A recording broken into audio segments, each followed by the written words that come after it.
Good morning, Raptor Freaks. Lexi Odds here. Monday morning, so we're doing a Monday memory, and today we're looking back at 3 years ago today, July the 24th, 2020. The Raptors played a first scrimmage in the bubble in Orlando after 138 days off since the Utah win and the COVID pandemic started.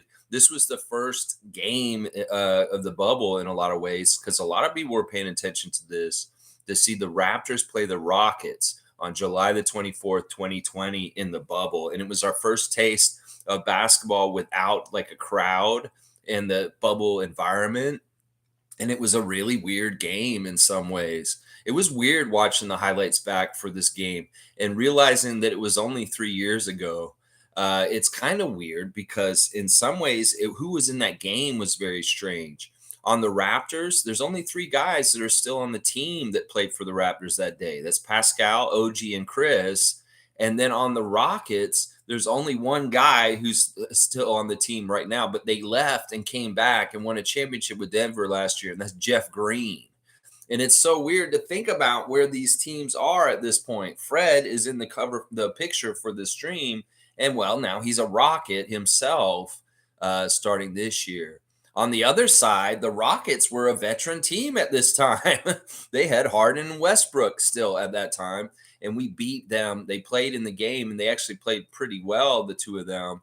But if you think about their journey since, Harden going to Brooklyn and then going to Philadelphia, and now looking like he's going to his third team since in just 3 years. You think about the history of James Harden going from that Houston Rockets jersey to where he's at this point. I'll tell you one place he wasn't at. He wasn't at Joel Embiid's wedding this weekend. No, he wasn't. He was at Rolling Loud stacking hamburgers. Yeah. Him and PJ Tucker were there. We saw some people at Joel's wedding, and then we saw some people at the concert. And I thought that was pretty funny. And then you look at Russell. Russell's a similar kind of thing. Russell's bounced around a lot since Houston also. Now finally on the Clippers at this point, but he still seems like he could be traded at any time, being all over the place with Washington and also the Lakers and now the Clippers at this point. All right, let me check in with you guys and we'll reminisce more about this Monday memory. The Raptors resumed play in a scrimmage game against the Houston Rockets 3 years ago today in the bubble in Orlando. That's what we're talking about today. Yeah, it's crazy. Good morning to Trevor J. Good morning, Raptors family. And thank you, Trevor J., for the super chat. Very kind of you, and blessings and everything great for you, sir. Here's Trevor J.'s words of wisdom this morning. Some of us are so ungrateful of things we got, but all we do is complain about the things we don't have.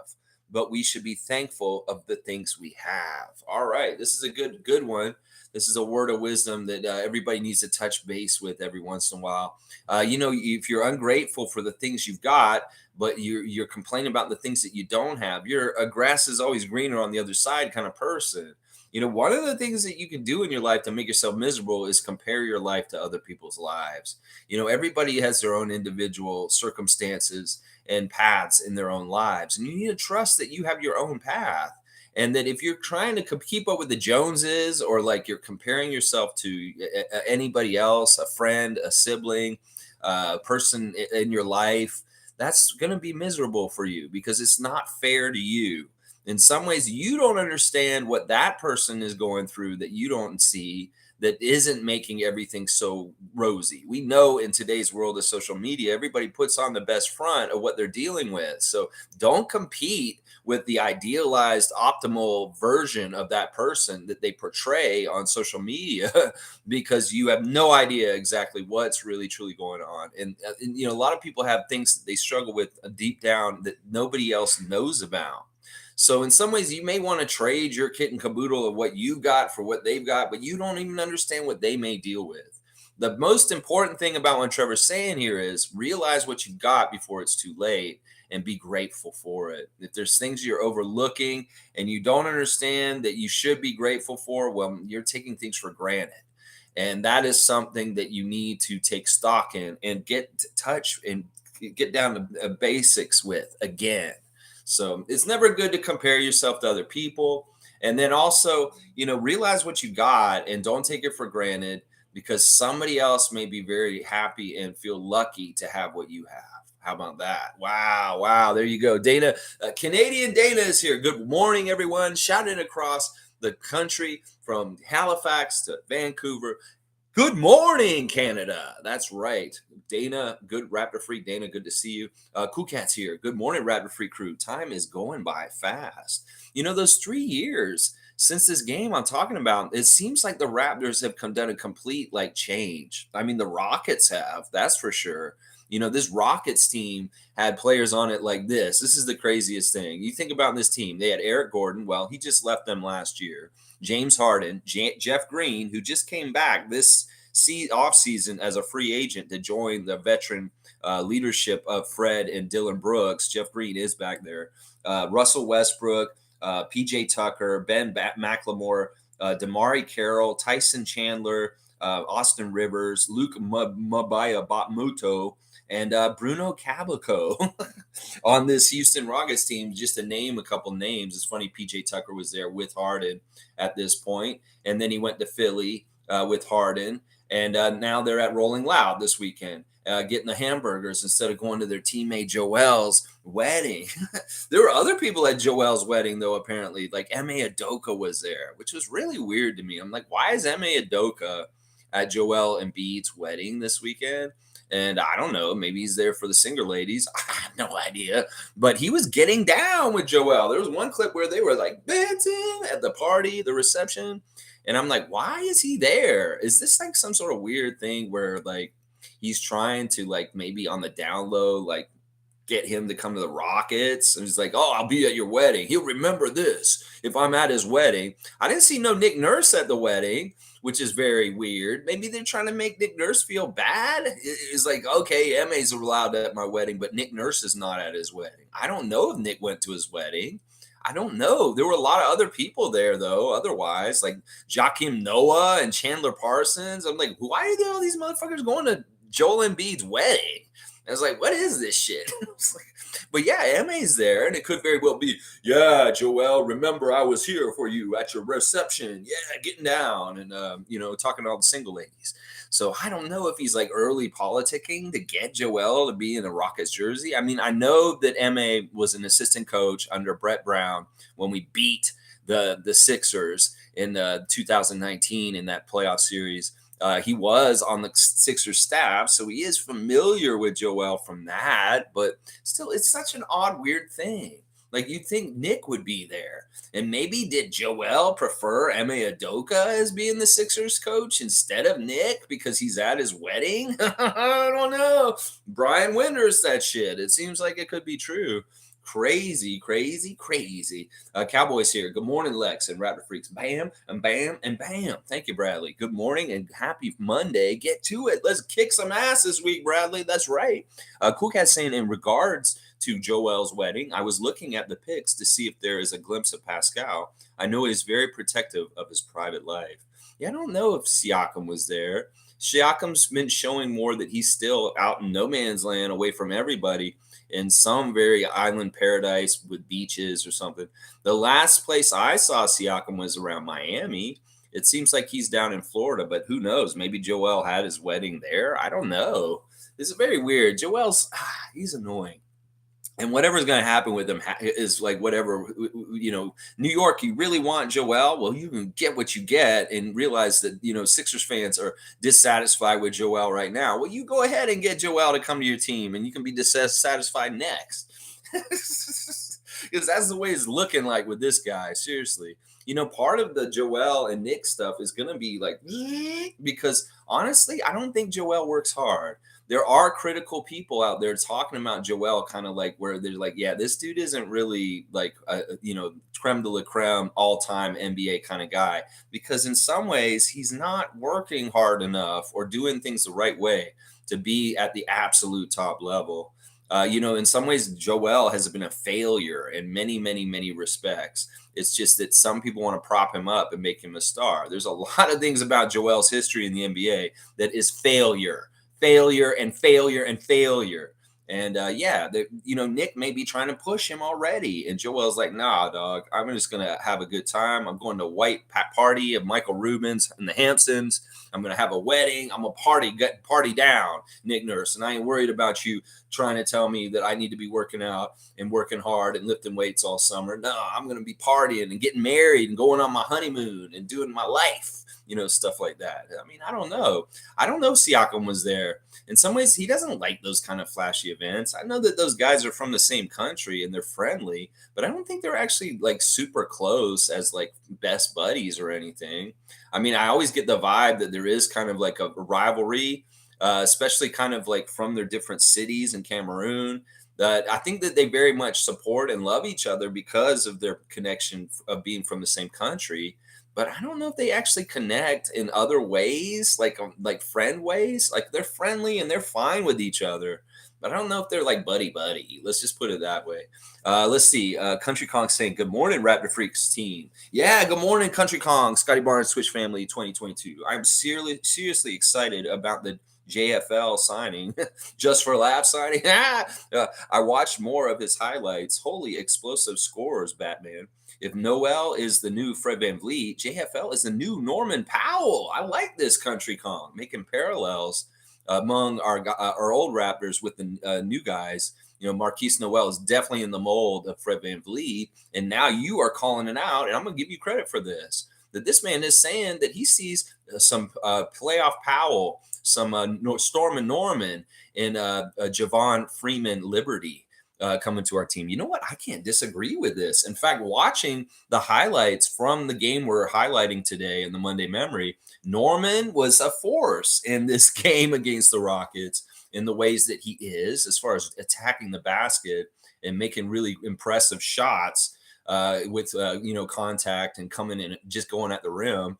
And it was funny too, because Norman in this game has a full head of hair and a full beard because they're coming back from the pandemic, and he kept this pandemic like fully harried look for at least the first bit of the game, or maybe most of the for the bubble, most of the bubble.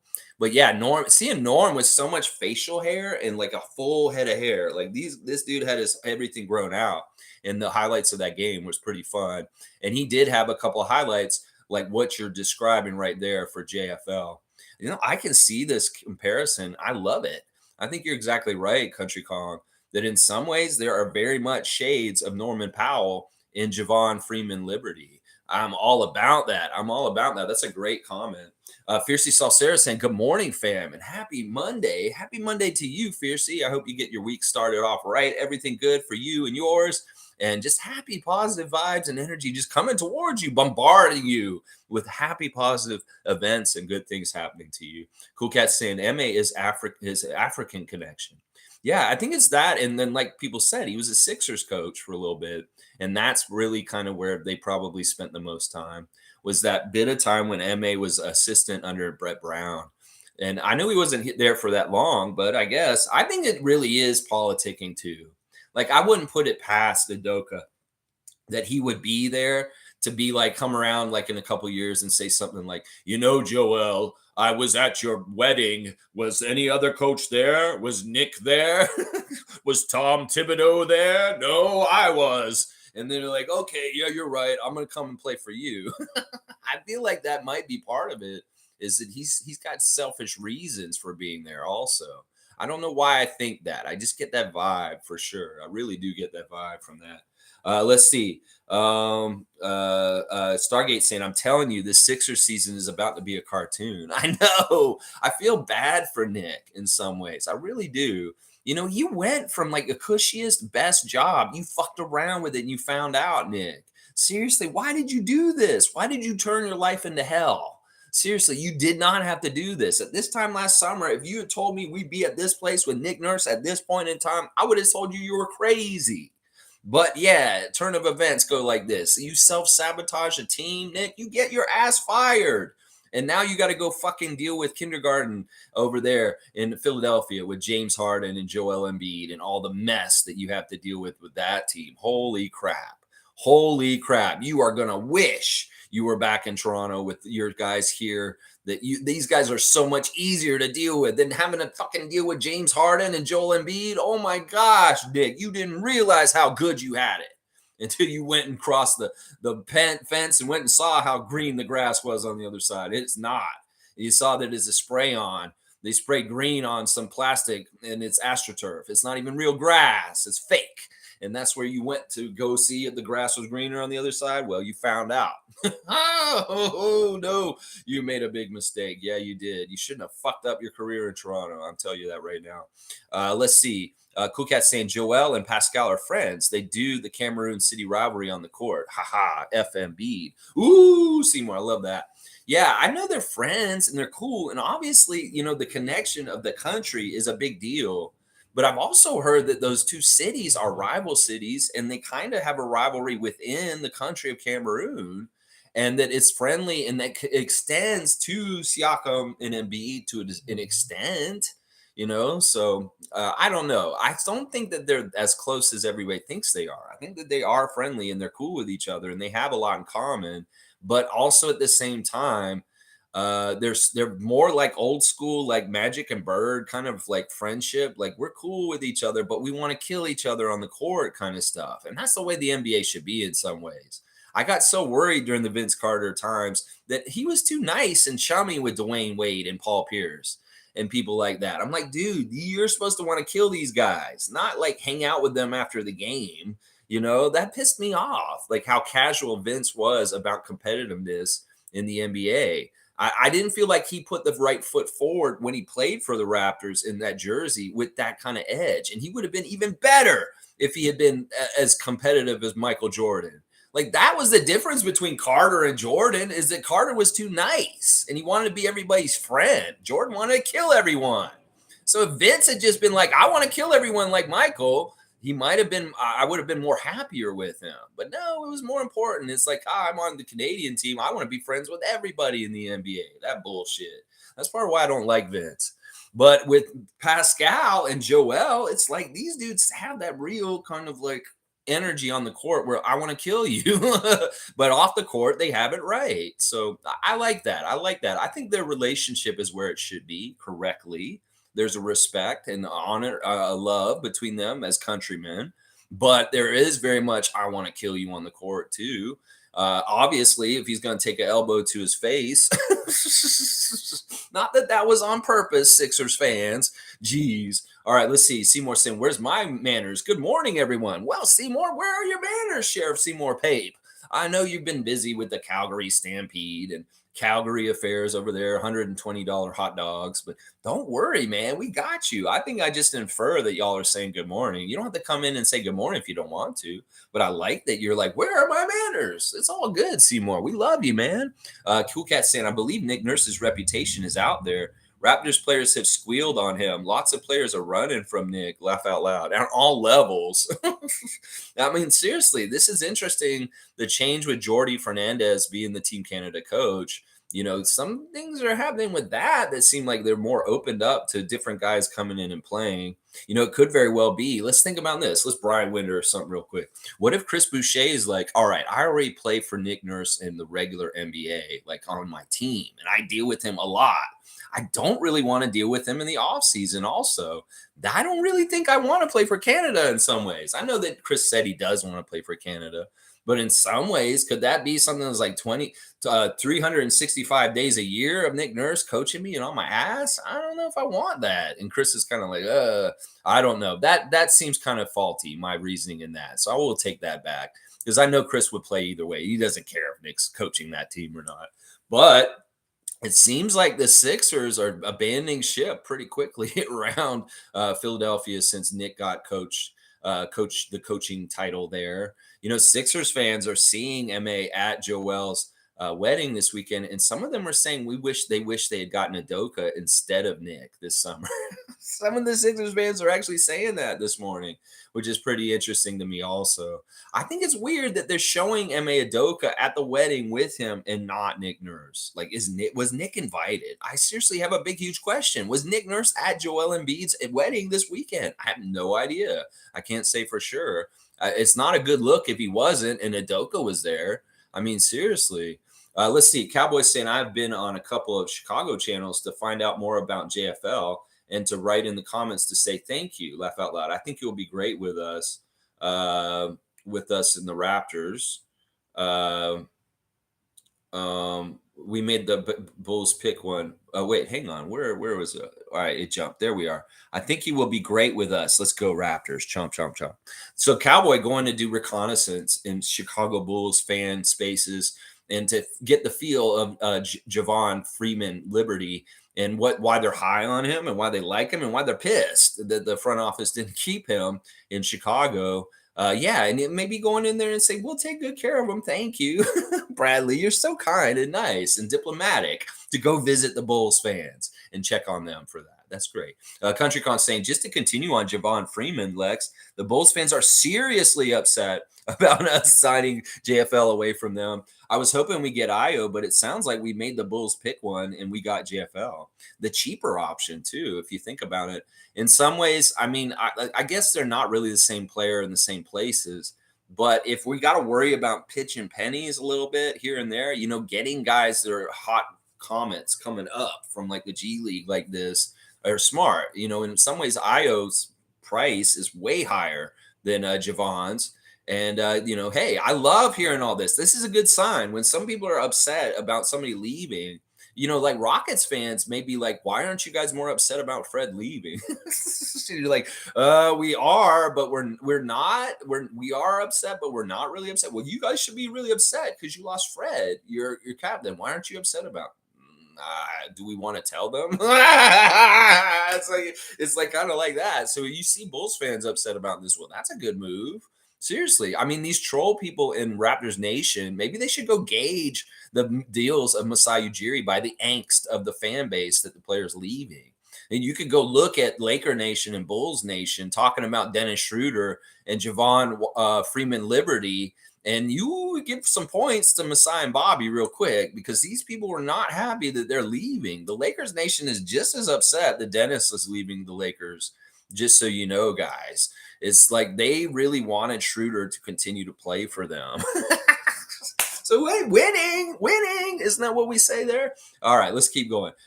Seymour saying, fuck Nurse. Okay, all right, get behind that. Iceman saying, Raps are tied with Brooklyn at number 11 for the most wins in the NBA over the past 2 seasons. So much for the sky is falling segment of the fan base. I know, let's get a reality check here.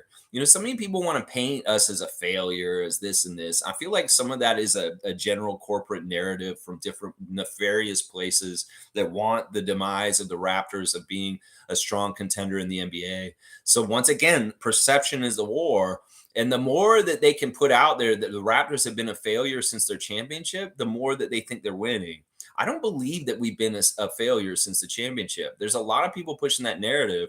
But if you think about this, not only with our franchise, but as the NBA as a whole, they've had to weather a pandemic. In fact, we're talking about this today, that all of a sudden the NBA season was disrupted by COVID. And it really is like there's a lot of fallout that's been happening in the last 3 years because of this. In some ways, we could describe what happened with the bubble going into the next season where we were in Tampa. And then we crammed like 2 or 3 seasons into 2 calendar years. And in some ways, there's all kinds of ramifications and reverberations from the COVID period and the impact it had on the league in different ways, whether it's with the scheduling, whether it's with fatigue, whether it's with like the start of it. Start again in July, on July the 24th in 2020. Start again NBA basketball in the middle of fucking summer. It was so unnatural and so weird. Like even biorhythms of the NBA players who were conditioned for years as vets, it was weird for them to be playing basketball in August. So, in some ways we could say the whole league has had to deal with the aftermath of the pandemic and all the ramifications and how things happen. Something happens, there's a butterfly effect. Well, this is something major happened. And so there's all kinds of different effects that kind of fall out from the whole thing in the years afterwards. And in some ways, the Raptors have been victims of circumstances because of the pandemic. We had our best Raptor team ever at the height of when the pandemic hit. We were just coming off a championship and we wanted to defend it. And we had lost Kawhi, sure, but we were still rolling and we had our best record ever as a franchise at the time when this pandemic struck. And in some ways, it's a sad thing, just like when the baseball strike happened in the 90s and ended the Montreal Expos' dream season before they could even try and win a World Series. So, unfortunate circumstances getting in the way of messing up a good thing. It's not even like we had a chance to try and repeat because Kawhi left, but also we could have maybe without him. But no, a pandemic will absolutely stop you. So in a lot of ways, the last 3 years have really been like just like the league has been shook by the pandemic, and we're just feeling the effects of it afterwards in some ways. And the Raptors were hurt by it all as a franchise more than any of the other 30 teams in the NBA. And it's partly because of a border and a geography of being in Canada.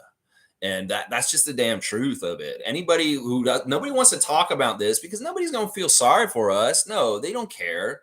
They don't care. Good. The Raptors had to suffer and they had to deal with things that other teams didn't have to deal with. They don't care about that, but nobody will bring that up when they start talking about success and failure in the last couple years. That in some ways, you put a Charlotte Hornets team in the same situation as us, they fucking fail miserably and they destroy their franchise and maybe run out of business if they have to go through what the Raptors have gone through in the last 3 years. So, I mean, I'm proud of our team for weathering COVID and the pandemic and all of the different weird shit that we had to do, like playing Tampa. So that's the way I look at it. I think Iceman like Gervin is exactly right. We're in the higher end of winning in the whole league, even when we're mid. Even when we're mid. In the last 2 seasons, we didn't have super great seasons, and people will say, "Oh, they weren't success." But I don't fully agree with that. Okay, you can say Tampa was a success, but that's obvious. Why? Well, of course, Tampa's not going to be a success. That should not count against us. People that are writing articles that say, "Oh, 2 out of the last 3 years of the Raptors have not been successes." Yeah, that's kind of bullshit. You shouldn't be writing stuff like that. The Tampa should be a mulligan. You should be like giving us a freebie for Tampa. Seriously. And then if you look at the first season of Scottie, that's a huge successful year. Seriously, we returned to Toronto. We kept a good winning attitude around our team. And it wasn't until last year that everything went south. And sure, last year you could say was not a success. But I can turn and spin it in a glasses half full kind of attitude and say, you know what, it was a success considering what a dumpster fire, how connected we were in the coach's situation and all kinds of other stuff. We still managed to be 500. It's all how you want to look at it. Y'all want to look at it as a championship or bust mentality that's toxic. Yeah, you're going to say everything has been a failure. But if you can look at it without putting that kind of like lenses on and really look at it for what it is, we've been really fucking successful in adversity. And we should get more credit for it. We really, really should. We really, really should. And Iceman, thank you for bringing up stats like this. This is the kind of fodder that we need to feed to the pessimists and tell them, well, look, actually, the Raptors have done pretty good because look at our ranking in the last 2 years. He's not even talking about when we were really winning like 3 years ago or, 4 or 5 years ago. So there you go. Love the comment, Iceman. Always good to see you. Cowboys saying, yeah, the Bulls are really upset, and they should be. We got a great player from them. Ha, ha, ha, ha, ha, ha. Yes, Bradley. Yes, rub it in their face and have joy in your heart for it. Yeah. Fiercely saying, message to Nick Nurse. Good luck with these Sixers guys. I know. Good luck with our guys. What do you mean? Can you even get your guys to come to practice? Is what I'm wondering at this point, Nick. Good luck with our guys. Good luck with your guys going forward. Seriously, fiercely hitting that on the head right there. I'm going to give you a dunk for that. I like that. Good luck with those guys, Nick. And I'm going to also give, who was it earlier that said something that I really liked? I think it was Country Kong. Yeah, it was Country Kong making the connection to Norman Powell. So I'm going to give Country Kong their first dunk. And Fiercey's getting a dunk for that comment too. Good stuff. Good stuff. All right, let's see. Country Kong saying, as an Afro-Canadian, I think it's unfortunate that Embiid and Siakam are not more cordial and friendly. Different parts of Cameroon, playoff rivals, I get it. But come on, crabs in a barrel mentality. They are fine though. There's nothing wrong with their relationship. They're friendly. They're fine. They talk to each other outside of the game, but they're not like I wouldn't say they're like friends like Pascal and Fred would be friends or something like that. I think it's just that like I don't know. It's the kind of thing like where it's like, it's Chicago and New York from Cameroon, and there may be a little bit, or Chicago or New York and LA. Let's say that. Like maybe like Siakam's from LA, Joel's from New York and Cameroon, and there's that East Coast, West Coast kind of rivalry kind of shit going on. It's really kind of like that feeds more of their like, and the obvious like Sixers versus Raptors animosity. But they're actually really, really cool with each other, and they like each other a lot. So there's not really any hate. There's not really any hate, and they're cordial and funny. They're cordial and friendly. Sorry, I should say that. Yeah, yeah, they are for sure. But I mean, my whole problem is like when these guys are too buddy, like LeBron and his buddies, Dwayne and Chris and Carmelo. When they were playing each other, I was like, yeah, these guys. I don't really feel like they're playing as hard against each other. When you were best friends back in the day, Magic Johnson and Isaiah Thomas, these guys were trying to kill each other on the court, and then they would kiss each other.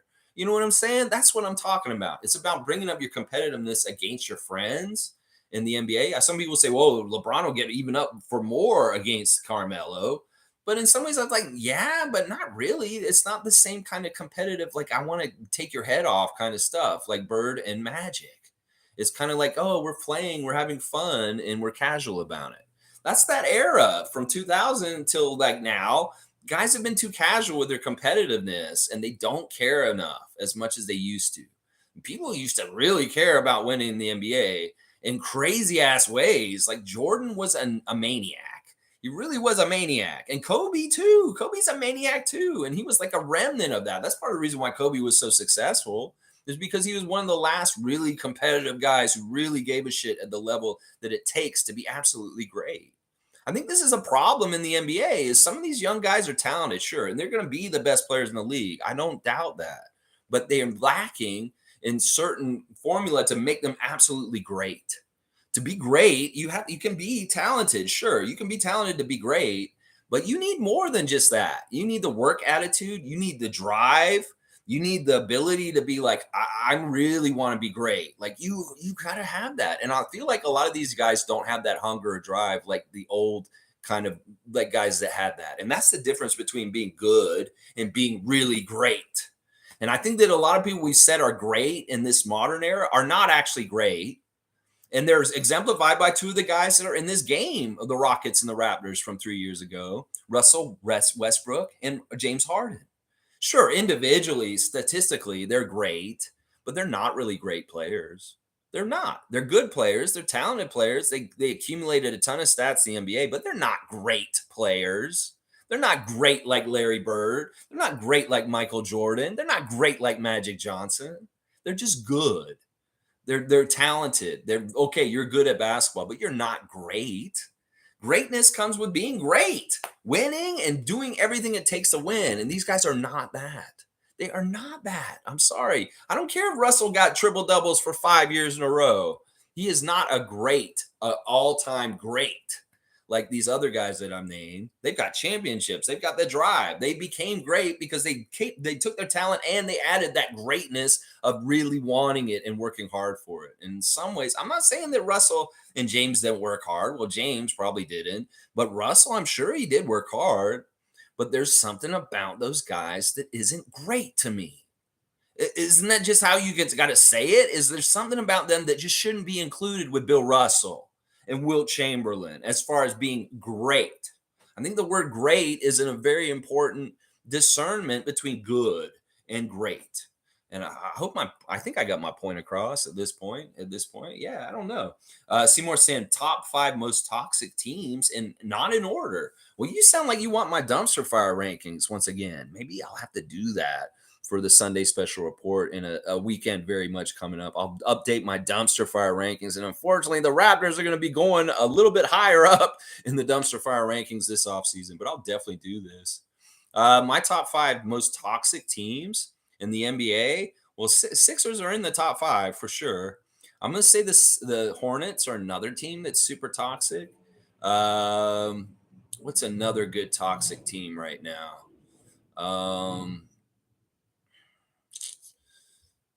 Memphis on the down low is toxic still. Um, Houston, I'll probably say Houston's going to be one of the top 5 toxic teams this year. Houston, Philly, Memphis, Charlotte, and I don't know. Why not? Wishful thinking, Boston. Wishful thinking. Maybe Boston will be very toxic this year. And you know why Boston will be toxic? Actually, I can tell you exactly why Boston's going to be toxic. Because Coach Joe is not going to be the coach by the end of the year. That's why. I'm going to tell you that right now. Coach Joe is not going to be the coach by the end of this year for Boston. He's going to be shitty. He's going to have failure. And the fans are going to turn on him. And there's going to be 2 coaches on that coaching staff that are more qualified than him to coach the Celtics. And everybody's going to be crying out for them to take over instead of Coach Joe. So that is why it's going to be toxic in Boston this year, is that Coach Joe is going to have failure this year. He's not going to look good, and everybody's going to question whether they should be confident in him as the coach of the Celtics. And they're going to want Sam Cassell to step into his seat. Watch. They're going to want Cassell or the other coach that came and joined them recently that's really high end. There's 2 coaches that just joined the Celtics to help them, and they're better coaches than Joe. And they're going to be like rumblings around the Celtics this whole season that Joe needs to be fired and replaced with one of those 2 coaches. Cassell and the other guy, forget who he is, but he's a good name too. He's like, they're both better head coaches than Coach Joe. Let's just put it that way. I'm going to say this right now. Boston fan, you're watching me. Your coach is a fraud, and you're going to want to get him fired like by December. Yeah. And you're going to want Sam Cassell to run your team. Watch. I'll bet you that's going to happen right there. All right. Cool Cat saying, change my approach towards Raptors players. Bench mob is the last I will connect with. Will stay aloof to not care about trades. Too emotional. Fred, Pascal, my last straw. You know, I'm really surprised how I'm not taking Fred's departure hard. I was talking about DeMar's departure and how I really felt the heaviness for like 2 months. Like after DeMar was traded for Kawhi, I really did have a bad summer in 2018 because I was in such stressful situation about selling out DeMar. I felt like part of the problem with that. I felt like an extension of Masai, that I was part of the decision to sell out DeMar and send him to San Antonio. And I had guilt. I had guilt as a fan of the Raptors that we traded DeMar for Kawhi that summer because I didn't feel like he deserved that. And I was really like, I was dealing with like guilt myself. I'm like, how could we do this to DeMar? And I was like, why did we do this? And I didn't even do it. And I had guilt about it. It was such a weird situation. I get it. It's really hard. It's really, really hard in some ways, you know, when things part as far as things. But it's weird with Fred. In some ways, I guess it's easier for me to say goodbye to Fred because he chose money. He basically chose money, and it's not like a weird loyalty thing like it was with DeMar. In some ways, I see that Fred's loyalty was to money. So I have no problem with saying goodbye to him this summer. And I'm not mad at him either. That's the thing. He's not on my shit list either. He's not like Nick or Vince Carter, where I think he's a snake and he left in the wrong way. No, he did everything right. And I can't be mad at him for taking a big money and generational wealth for the VanVleet family forever. I can't get upset with that. So in some ways, it's like, it's easier this one because it's like Fred decided to take money over loyalty. I can't be mad at that, but also it's like, so be it. You show your true colors. That is what it is. It's kind of like that. I mean, I guess he couldn't have said no. So in some ways, anybody would have done what he did. So it's just a weird situation at this point. I can tell, like you already said, Cool Cat, that you're going with Pascal. If he goes somewhere, you're going with him. And, you know, in some ways, there's just like a lot of dumb talk still about Siakam at this point. There's a lot of teams thirsting for him. The Miami Heat want him also. I think they're pivoting. If they can't get Dame Lillard, they're going to try and get Pascal some way. I don't know. There's a lot of dumb trade rumors out there still. And I don't fault you for following Siakam if he goes somewhere else. But I know you'll be a Raptors fan still, too. It's just that way. If you're a player fan or in a team fan, it's tough sometimes, especially if your player is gone from your team all of a sudden. It's very tough. MSJ's here. Good to see you, Chris. So Bulls fans very mad about losing Liberty. Nice. And Vince, yeah, he was a nice guy, but not a winner in the sense of competition. But what's this about Nick Nurse and the Sixers? Early issues. Laugh out loud. I hope so. Yeah, I mean, there's obviously early issues. I knew there were going to be issues as soon as they signed him. I say, you go ahead, Nick. Take that Sixers job. It'll be the worst pile of shit you stepped into your life. You won't be able to clean your shoe off with that doo-doo. That doo-doo will be up in the grooves of your shoe, and it'll smell so bad. Trust me, it's the smelliest shit. That pile that you're stepping in Philadelphia right now, Nick. Yeah, and it's funny how quickly it started. They haven't even done hardly anything, and it's already a dumpster fire with James and Joel. It's already a dumpster fire. They haven't even come near training camp, and it's already a dumpster fire. It's amazing. Seymour saying your Jordan Carter comparison is accurate. Thank you, Seymour. I appreciate that. Yeah, I mean, it's just the thing. Like, I feel bad for calling the fan 590 and Norm Rumenek at like 3 a.m. on a wintry night in like 1999 and saying, Vince Carter could be the next Michael Jordan. And like Norm Rumenek's like, oh, come on now, caller. Don't put such high perceptions on him already. He hasn't even started playing, really. It's like, no, seriously, I saw him at Florida State, and he killed us. He's really good. I was like, okay, well, if he's the next Jordan, Toronto, get ready. It's like, why did I call the Fan 590 at 3 a.m. in 1999 and tell Norm Rumenek that I thought Vince Carter was going to be the next Jordan? I was wrong. Why did I think that? He could have been. He was more athletic and more talented than Michael Jordan. He's legitimately. Vince Carter could jump higher than Michael Jordan. Vince Carter could do more athletically than Michael Jordan. So, put two together. Well, he should just be better than Michael Jordan or is good, right? No, because there's other factors involved. And it has to do with how much you really want it. And Jordan wanted it way more than Carter did over their careers. Oh, yeah, he did. CC, thank you so much for the super chat. I appreciate you so much, CC. Thank you.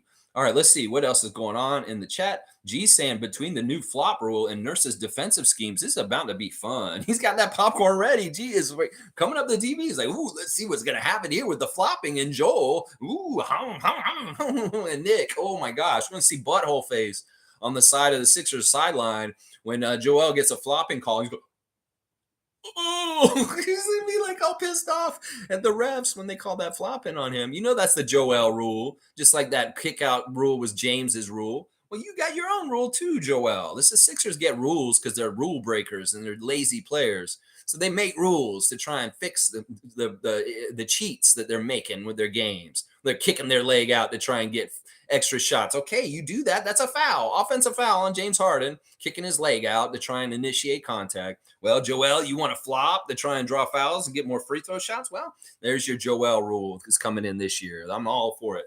Cool Cat saying JFL is a speedy, dynamic guard who can shoot at 3 levels. We got our version of Maxey, I think, at a cheaper price, too. Laugh out loud. There you go. Cool Cat. I love the way you describe that. You know what? That's another good comparison. Tyrese Maxey. This guy's very quick, too, and he's all over the place, and he's a baller. Like I said, he scores all over the place. So this is good. This is really good. You guys are really high on Freeman-Liberty. I like this. Hot Take Jay coming in with the hot take real quick. Let's see how hot and fresh this take is from Jay. Good morning. Back on morning shift. All right, cool, Jay. Good to see you back with us.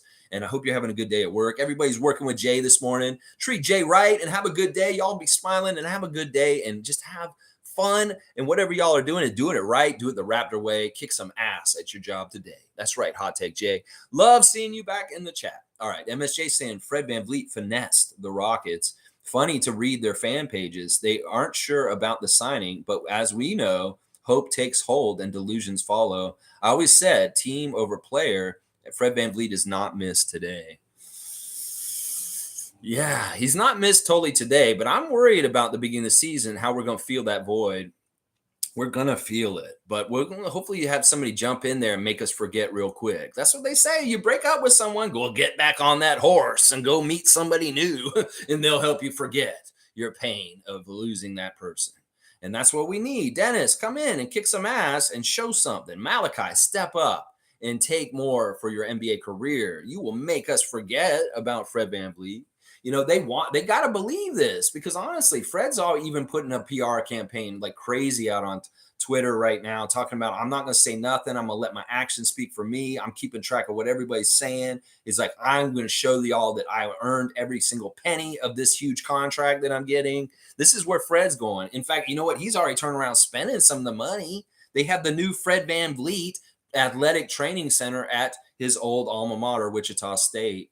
He just came in and dropped a huge amount of money on their weight room and their workout places at his alma mater for college. And they've named it after him now. So it's the Fred VanVleet Athletic Center at Wichita State now, with brand new weights and all kinds of stuff there. You go, Fred. I'm not hating on that. I love that you got that done. It's just like I love Norman getting his high school gym named after him after he refurbished it over in San Diego. Well, it's the same thing with you and Freddie. You want to go back and sprinkle some of your big contract on your old haunts and your people that you care about, like the Shockers. You do it, Fred, and we'll be proud of you still from Raptors Nation. You good stuff. It is sad to see his kids though in Houston, or to see them like they're man, I don't know. They got to be in a weird place. Like, we're not in Canada anymore, Daddy. No, we're not in Canada anymore. We're back in the States. And that's just how it is. Holy crap. Stargate saying, remember Masai saying that Tampa situation put the franchise back 2 years?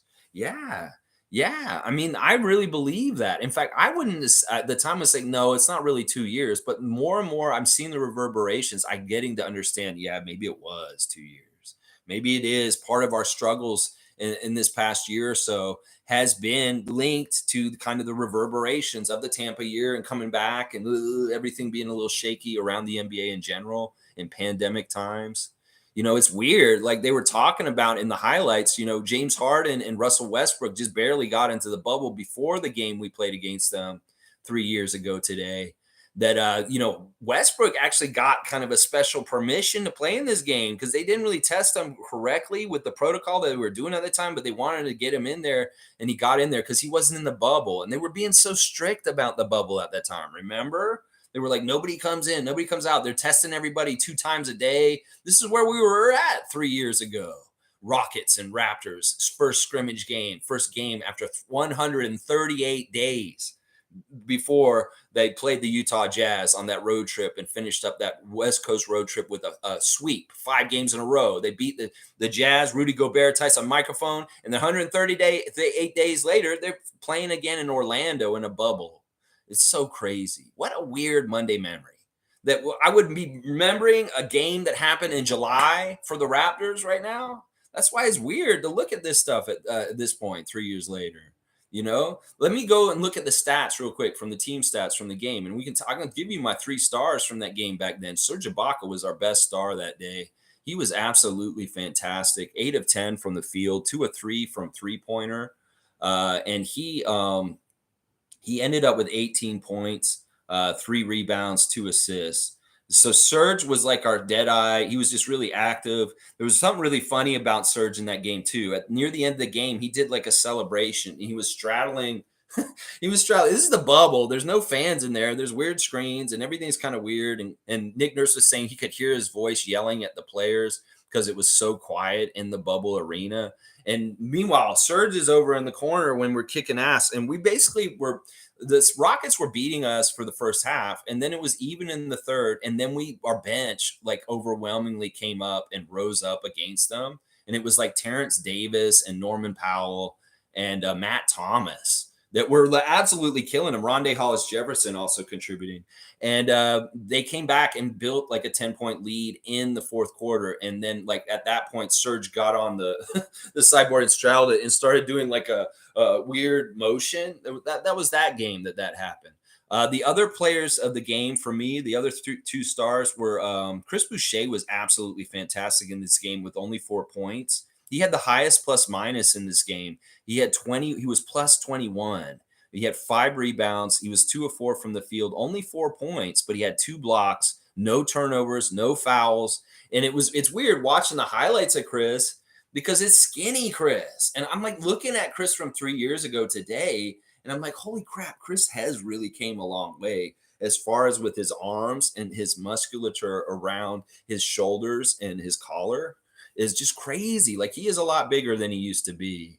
Now, I'm watching that game highlights. I'm like, holy crap, Chris was really skinny back then.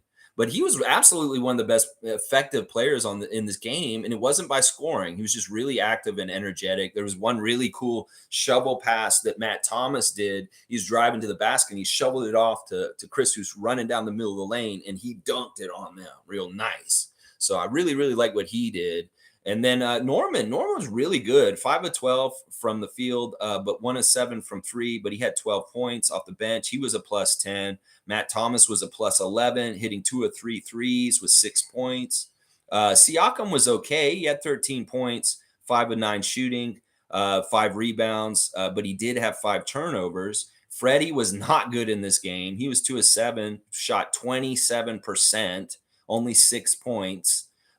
Lowry, 2 of 4 with 11 points, so he wasn't that bad. And so that's where we were at that time, 3 years ago today. And Marc Gasol didn't even play in this game. He could have been in the game, but he didn't play. So remembering a game 3 years ago in Orlando in the bubble. Yeah. All right, let me keep going. And what's going on with the chat? Cool Cat saying Country Kong. Pascal, Joel, and now Koloko are friends. Pascal doesn't show his personal life. You saw Pascal push back on our media when they try to be negative on Embiid after a game. Laugh out loud. Yeah, they're cool. They're cool with it. It's a friendly rivalry. But the thing is, the stuff on the court is what I look at. I want them to be friendly and be civil off the court. But if they really hate each other in real life, I'm not going to be upset about it. But in some ways, because they're countrymen and stuff like that, it's important for them to be friends and be okay with each other. I think that Pascal and Embiid's relationship is exactly where it should be. It's exactly where it should be.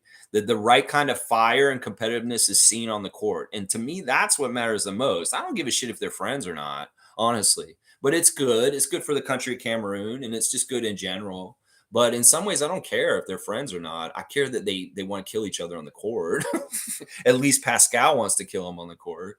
Cool Cat saying, yes, we are seeing the repercussions of COVID on our team. Pascal and Fred never got a good team around them to play with competitively. All those players are out of the league. Laugh out loud. Well, in some ways, listen, Siakam and Fred's period with the Raptors, it really is a couple different periods. And it's not really that they didn't get a chance. They did. These last few years have definitely been Fred and Pascal's years. In some ways, that's the criticism of those guys. Is that they're our top guys, and this is where we get to with them. And that's why some people are so anxious to see Scottie take over, is because they really feel like in some ways where Siakam and Fred carried us the last couple of years was at its ceiling. And there wasn't really any more room to jump up. And this is part of the reason why the perception of the Raptors growing and getting better is the way it is, because everybody thinks Siakam's as good as he's going to be. And he's not going to get any better. I don't believe that myself. I think he can get better still, even at the crazy high level he's at. But a lot of around the league perception is that Fred and Pascal were already overachieving from what they should be doing, and that they're more likely to regress to the mean and be worse than absolutely continue to be the way they are. Now, I can see this with Fred more than with Siakam.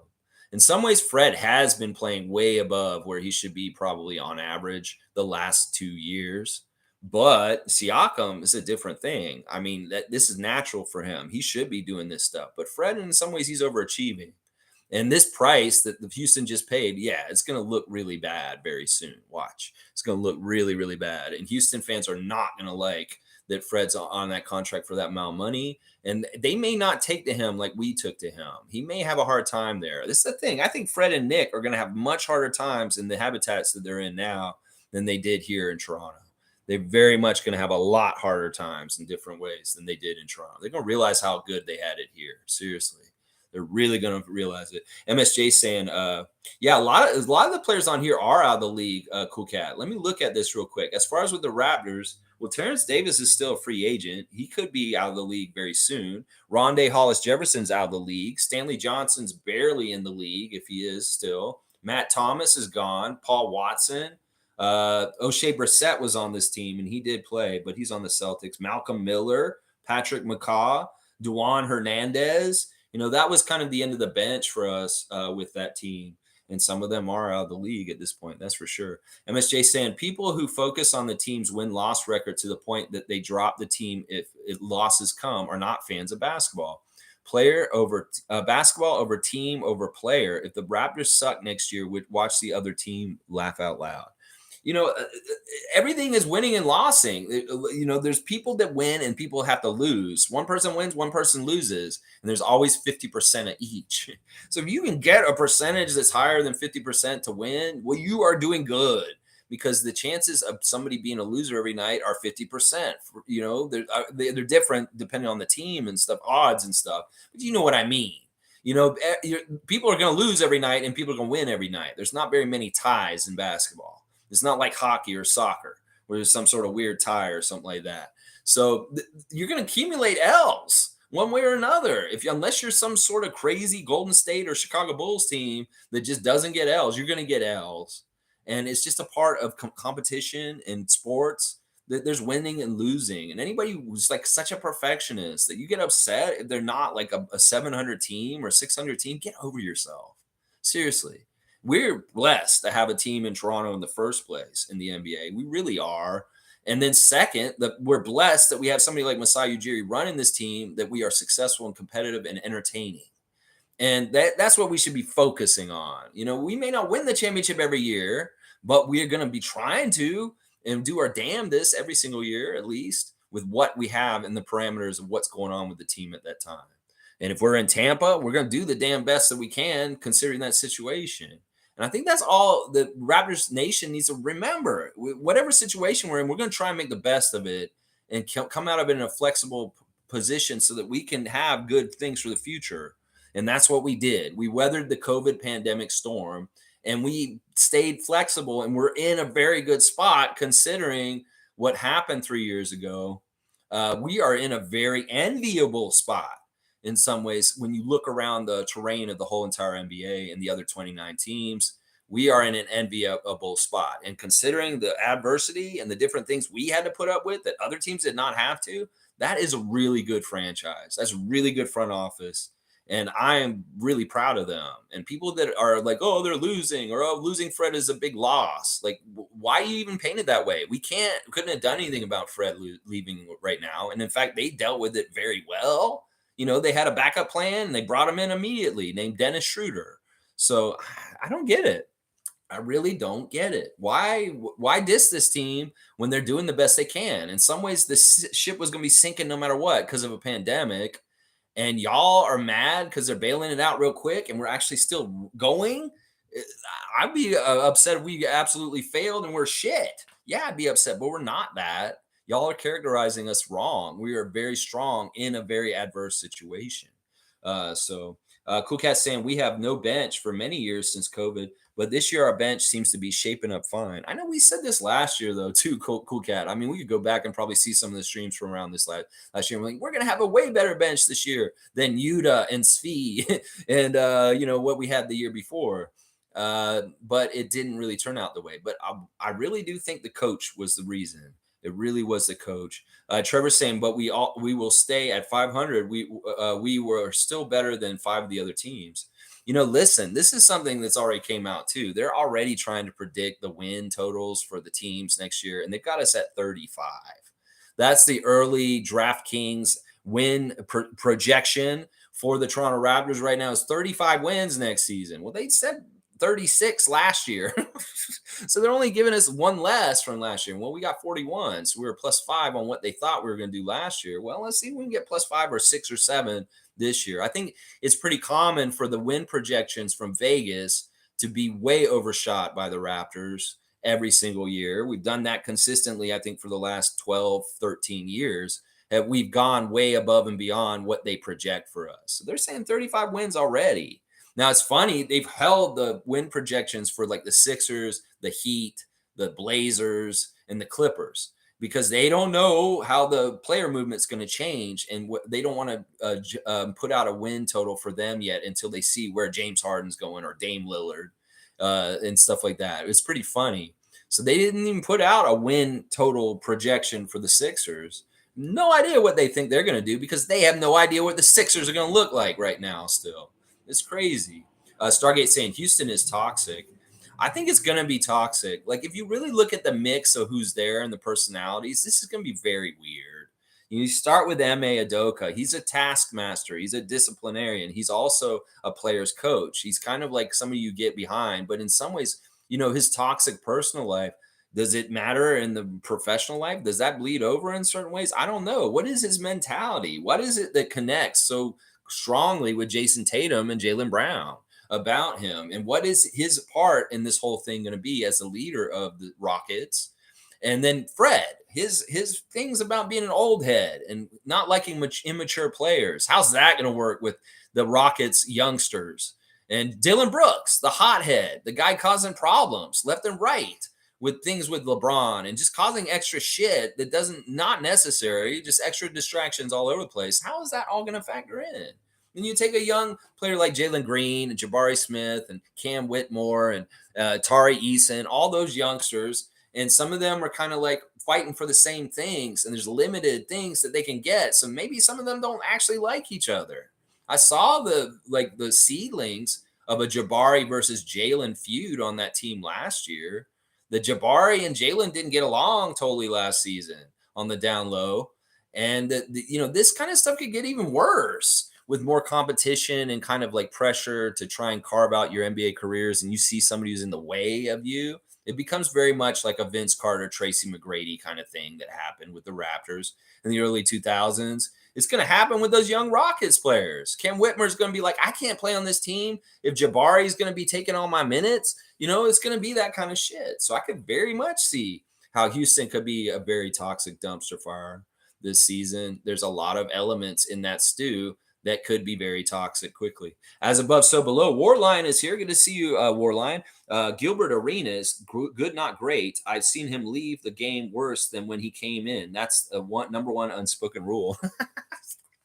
That's a pretty interesting take. Gilbert's been very outspoken lately. These former players doing so much stuff, like CJ Miles. I love his stuff with Yahoo. It's very fantastic, analytical stuff, talking about the game. But there's other players out there that are just kind of doing podcasts, kind of like Draymond or different people. Paul George has a very good podcast also lately. But there's a couple that I'm kind of like, these are suspect and kind of weird. Jeff Teague has a very weird podcast right now. I get it. He's very self-deprecating. He's very honest about his position in the NBA and the history and getting burned. And there's entertainment in that. But some of the stuff he's saying is annoying to me. And I feel like it's kind of trash content. Like in some ways, it's like it's not necessary to kind of say the things you're saying. And then the way he uses the N-word so much, it just really turns me off and just really bugs me. Like I get it. It's real talk and he's just kind of speaking in his natural voice. But to me, it's kind of cheap. And it just kind of, I know in some ways people can say this about my stuff and it's fine. I agree.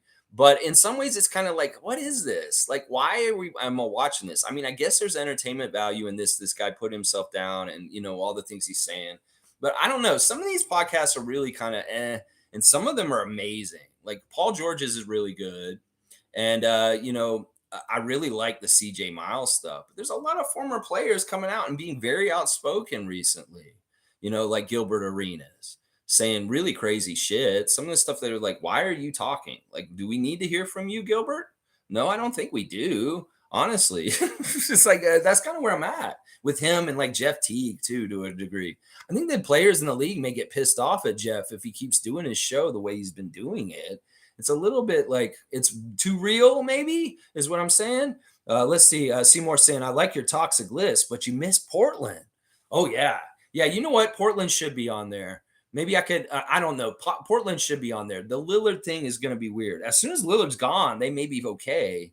But, as long as Lillard's hanging around and this has not been resolved, yeah, it's toxic in Portland. It's very toxic. Seymour saying, I don't see Sacramento having a great season back to back. I don't know about that one. They're in good shape. They've got the reigning unanimous coach of the year, Mike Brown. Sabonis. That team is actually really good. And I think they're going to be fine. I think they're going to continue to be good this year. So I won't predict this with you, Seymour. I think the Sacramento's going to be fine, and they're going to continue to be pretty good this year. Tony Wiley, good to see a new name in the chat. Please come and join us any day, 9:30 a.m. Thanks for the subscription. And we're here every day if you want to talk Raptors in the middle of July. Yes, we're still talking Raptors in the middle of the summer. He's saying if Scottie doesn't make a step this season, this is going to be a terrible season for the Raptors. It's a lot of unknowns with this team. Yeah, there are a lot of unknowns right now. And the very biggest one is obviously our coach. And we're going to have to see how he runs the team. You know what? I don't want to make any kind of predictions about how the Raptors are going to be until we see some of what they're going to do. And training camp will be a good little first test, but obviously the regular season is going to be the real time to really assess Darko and his staff and their effect on this team. Fred's absence and leaving is going to be felt. And in some ways, I've said we're going to feel Kyle's absence also with Fred being gone, because Fred kind of held up the Kyle stuff after Kyle left. So it's kind of like we're going to be losing Kyle and Fred all of a sudden this season. Well, hopefully Dennis can step in and do pretty good. Now, you're saying that it's really important that Scottie makes a big leap this year. And I agree. I'd love to see Scottie make a huge leap this year. I'd love to have everything the Scottie lovers want to happen, as far as him taking over and being a very good starting point guard for us. But I am not totally sure this is going to happen.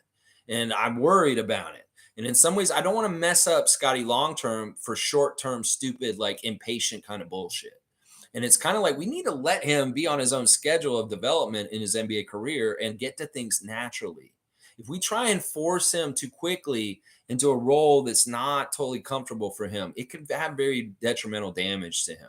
And we don't want to do that. We don't want to do that. So in some ways, we got to be careful with how we go and proceed with this year. So Scottie people need to be just very flexible and understanding that the things that happen with Scottie this season may not be exactly how you thought, but they may be very good still. And that's where we need to learn flexibility in ourselves, and the way we look at things is stop being so like Scottie's got to do this, Scottie's got to do this, Scottie's got to do this. Well, Scottie is one of these amazing players that can do anything. And in some ways, it's not up to you how Darko directs him and how he should be playing this year. It's up to Darko and how he wants to run this team and how Scottie can be utilized in a way that helps his scheme ultimately the best. So whether it's Scottie passing or Scottie shooting, or whether it's Scottie playing point guard or Scottie playing down low, that's for Darko to decide. And I want Scottie Nation to really understand this and stop nitpicking every little thing. Because in a lot of ways, look, you want to trust Darko because look what he did with Desmond Bane. Look what he did with Jaren Jackson Jr. He's a defensive player of the year this year. So trust Darko will take care of Scottie to get him to the next level and the next step in his career. And please don't micromanage and nitpick if he doesn't get exactly what you think he should be getting at every single moment. You'll get those things, but on the right schedule naturally, in the right way where it should be comfortable for him in the right way. I've seen so many players over the years, the NBA, they grow and they show things on the court. And then you're saying, oh yeah, he's ready to do this now. And then their role changes into that. We've seen this with OG to an extent the last couple years. Well, we can't just say Scottie's ready. We have to see it happen on the court. And when we see it happening on the court, naturally, we're like, yeah, he's ready now. It's not you just say, oh, he's ready without knowing it or seeing it yet. We have to see it.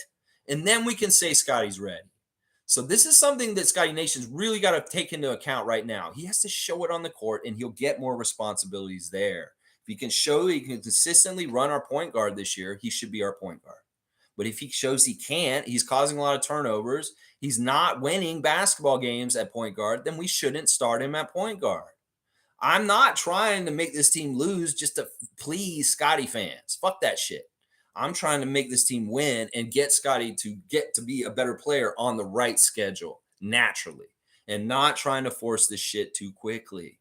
And that's the thing that I worry about with this. The unknowns are kind of fun. In the unknown, there's opportunity, Tony.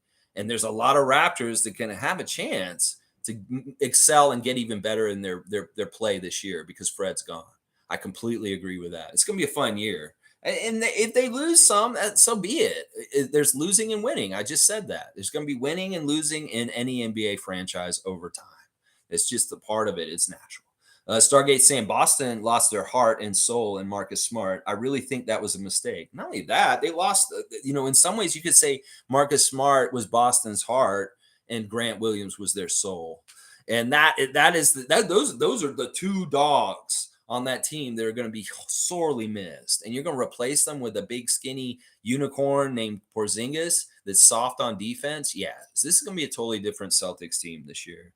And they're not going to be good. They're not going to be as good as they've been in the last couple of years. In some ways, they may be more like we were last year. And they may be a 500 team. I know that people think I'm crazy for saying that. People are always saying already the Boston Celtics are a championship contender. That is all bullshit. That is all absolute bullshit. We've seen Jason and Jalen need way more than just them to do things around them. And this team's not better than they were last year. This team is worse. This team is worse without Marcus and Grant. And the Celtics fans know that deep down inside.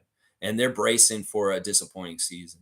You couple in that coaching stuff with Coach Joe I just talked about, and then all of a sudden a defensive seal that isn't there anymore like it used to be, all of a sudden, yeah. Porzingis, wherever he goes, he loses. So get ready to lose, Boston. You think you got a big, bad, tall center to battle with guys like Victor Wembanyama? Yeah, you got a loser. And wherever he goes, he loses. So you can just be the latest team that he's on that loses. New York, Dallas, Washington, now Boston. Yeah, you're going to lose. You're going to lose. Fiercely saying, speaking of Boston, I saw a clip in which Grant Williams got cooked by a little girl at his own camp. Keep thinking about the I'll do both taunt he did at the free throw line, only to miss both. He's such a clown. Like, honestly, he's a player I actually hate in this league.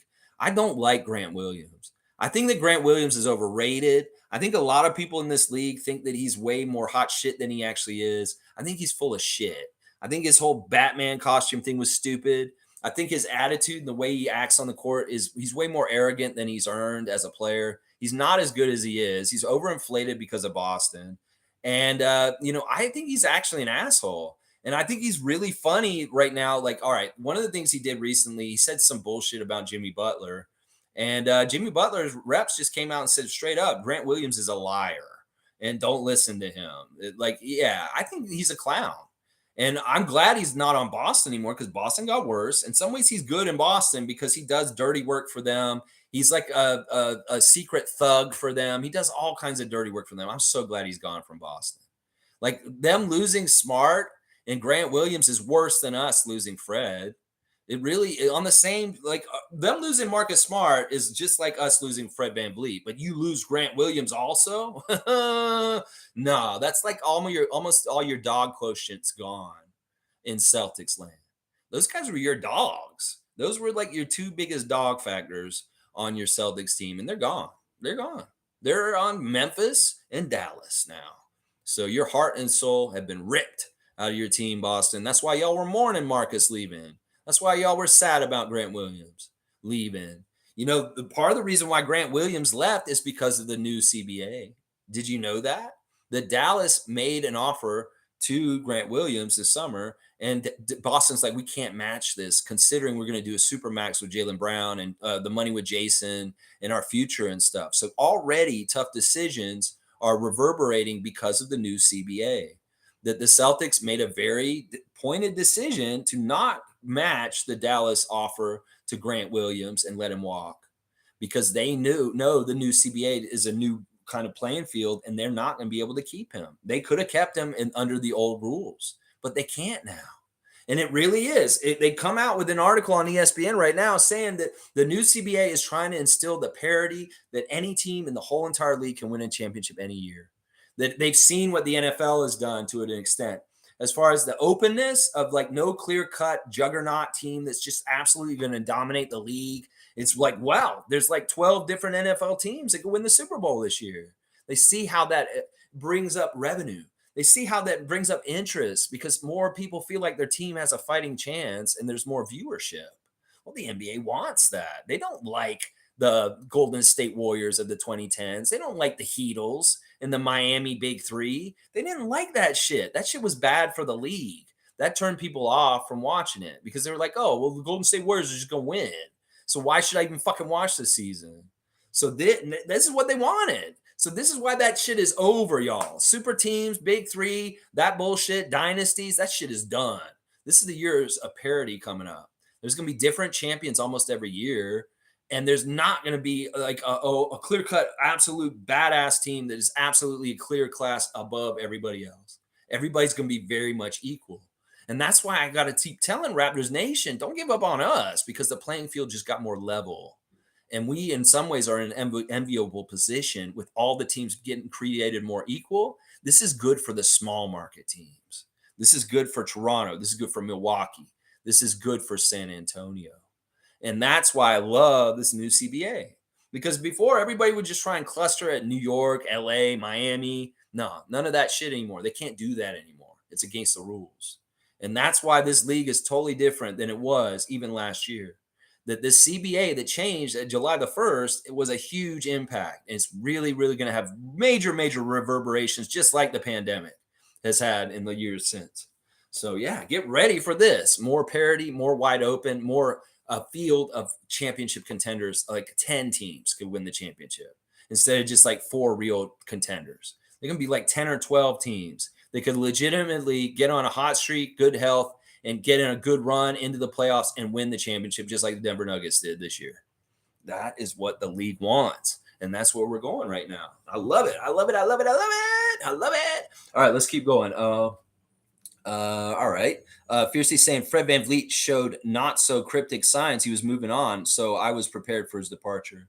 Yeah, I didn't know what to think in certain ways because it's like Fred is Fred said he wanted to be a Raptor for life at the beginning of the season. Whenever somebody says that, I'm going to just take that as a kind of like something where okay, they're maybe leaving. If somebody starts saying they want to be a Raptor for life, I'm gonna be like, don't say that. I'm a little worried that this means you're gonna leave. It's like DeMar said that, and then boom, he's gone.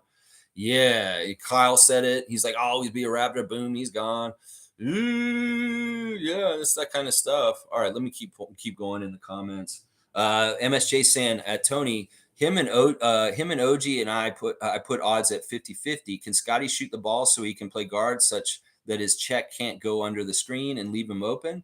Can OG handle the ball better? We'll see. Yeah. There's questions for all these guys. I mean, Precious is another guy that can make a big leap. They could really help us this season with winning. So there's a couple different options. Scottie is important for sure. We want Scottie to make a leap and be a very much a huge contributor to us winning this year. But there's other guys on the down low that could have huge leaps also and improve a lot. Like Koloko is another guy. If we see Koloko make a jump in the second year where he's absolutely certain things for us, that could be a huge factor. Precious, Scottie, Koloko, a lot of these different dudes could actually make a couple leaps. Like OG could even make a huge leap this year, more than even what he's doing as far as consistently being a top guy like Pascal night in, night out. There's a lot of different people that could step up. Country Con saying, Lex, you brought up a great point about greatness. Hindsight's 2020 and time adds reverence. Curious if future generations will consider stat champs like Russ and Harden great if they don't win chips. Yeah, I mean, in some ways, this is the way these guys were dealt with. They should be they should be Alex English or Rolando Blackman. They should be like those guys that never won chips, but they got amazing stats, like scored so much, made so many stats, but nobody talks about Alex English or Rolando Blackman or Dale Ellis or these guys. These guys are those guys now is what I look at them as. James Harden, Russell Westbrook, in some ways is like the Rolando Blackman or the Alex English of back then. Nobody remembers these guys. And in some ways, these guys are the guys that should be like that. Seriously. In some ways, I know Lillard just passed Drexler for all-time scorer for the Portland Trailblazers franchise. But in some ways, I have more esteem for Clyde Drexler in his career than Dame Lillard because he went to the finals. And he also was on he did some certain things with his career at that time. But how do you weigh the greatness of Lillard versus Drexler as far as who's supposed to be more remembered in the history of time? That's the kind of question you got to wonder. Drexler was on the dream team with Mullen and Jordan and Magic and all those guys. I mean, what does greatness mean? Is Lillard's career great? No, it's good. But did he do great things? Like, did he win? Did he do this? No, he didn't. So it's like, what is the difference? What does it take to be great at this point? Oh, these guys are great. Yeah, I don't think Joel's a great player. He's a good player, but I don't think he's greatness. I don't think James Harden is greatness. We have a very low standard for what great is at this point. I can say Larry Bird, Magic Johnson, Michael Jordan, Dr. J, those guys were great. But I have a hard time saying that some of the current Hall of Fame stars are actually great, like James Harden. He's a good example right there. Cool Cat saying, I will be a Raptors fan. I'm also a Pascal fan. I will follow his games and vote for him, buy his new team jersey. I'm in the way I was a Magic Johnson fan. Laugh out loud. Okay, that's cool. I've tried not to be player fan too much. I really am such a diehard team first fan. and in a lot of ways. And even MSJ put in that hierarchy of basketball, team, and then player. I'm not even a fan of basketball over my team.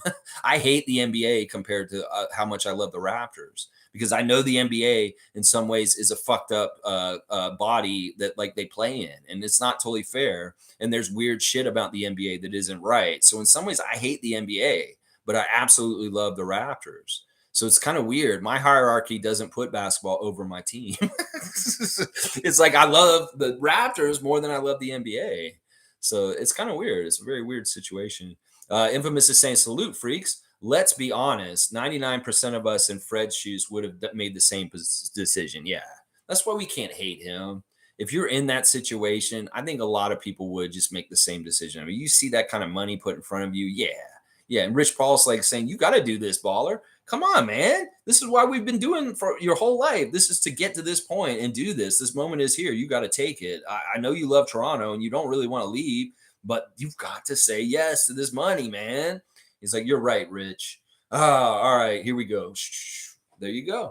That's what I said. You make a sign a deal with the devil and get that money. Well, in some ways, you may have to deal with the hell down there now, is what I'm saying. Let's see. Cool Cat saying, no need to talk about Fred. It will fuel his bet on yourself mentality. He thrives on that. Just leave it alone. Wish him well in his future endeavors. Yeah, I'm not hating on him. I'm just trying to be like analytical in a fair way. I have stood up for Fred very, very heavily in years recently. Very, very heavily, obviously, with the very much against the he who shall not be named, and me, very opposite end of the spectrum. But I want to be fair about his play and who he is and what he's going to add to Houston as an analyst of looking at it. And in some ways, I just don't see how this adds up to winning.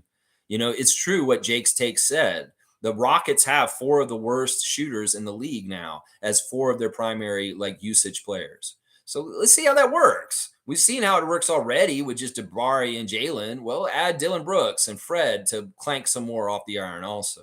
It's not that I want to diss him. It's just I'm just telling the truth. I'm just talking about how it is and stuff like that. I love Fred. I want Fred to have the happiness and just have good things happen to him other than on the court.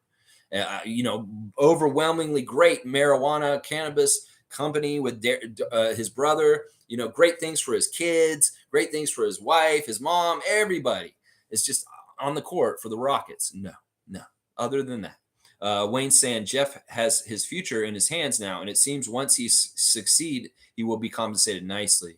Yeah, they're making him really work for that carrot. I feel bad for Jeff Doughton Jr. I wish he just had something guaranteed right now because I feel like he already earned it. But I'm guessing they're saying, no, you got to keep going. You got to keep going. There's still a little bit more for you to earn to get there. And it's this preseason, this training camp, and the rest of this summer leading into the season. Jeffrey, you got a little bit more work to do. And I have full confidence in you.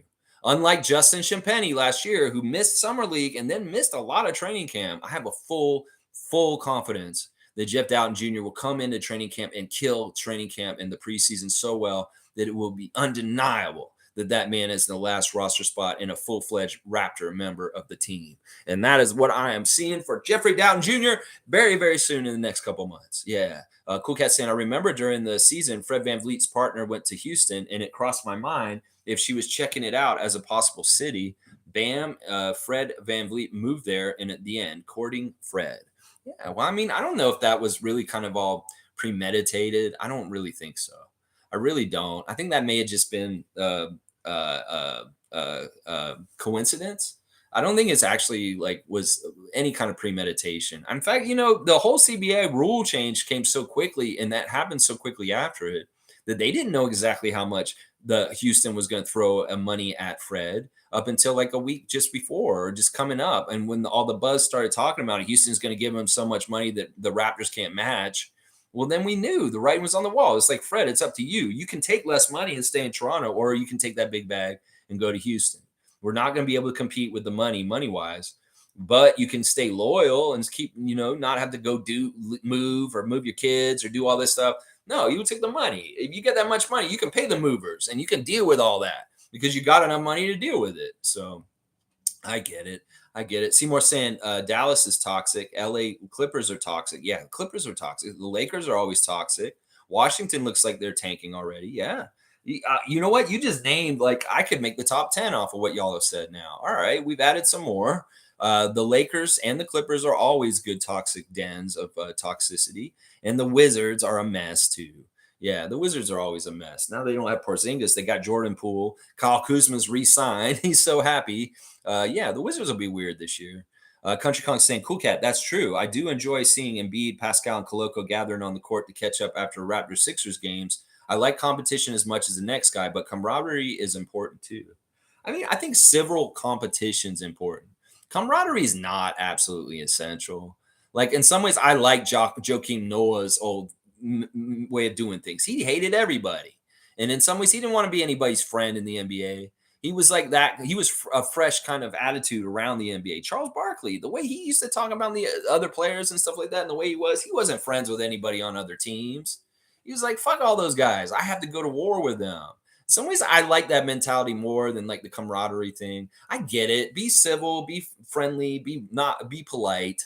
But in some ways, also, I kind of like that you're such a diehard competitor, you just can't stand them still.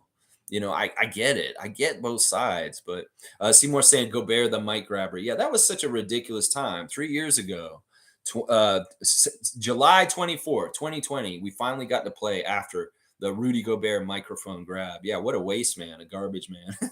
Garbage. Randolph's here. Good to see Randolph Phillips. Morning blessings, beloved Raptor Freaks, most informative gang. We are given another day to write on the pages of life's history. Make every effort to write good things by doing only good deeds. I like that, Randolph Phillips. It's like each day is a blank canvas or blank page to write your own story or paint a beautiful picture. And what kind of picture are you going to put on there? Every little thing you do during the day, it adds up to something. And you want it to be a beautiful, good, creative, creating something picture or a destructive picture. No, you don't want that destructive picture, that dark picture. You want to be creating good. So you put good energy out, you get good energy back. You're putting bad energy out, you will probably get that back. Superfan Monique Lawrence is in the house. Good morning, everyone. And blessings to Monique and Randolph Phillips and the rest of the Phillips family and everybody. And Monique's family also. Always good to see the Superfan in the morning. And Seymour is saluting both Randolph and Mo.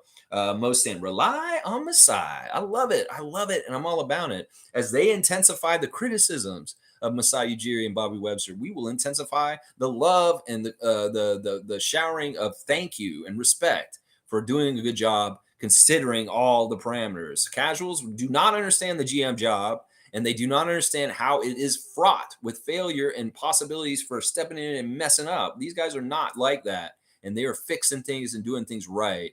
And people don't understand this. They think that everybody can just do a GM job perfectly. No, you can't. You go do that GM job, you will fail miserably every which way. You probably get fired within a week.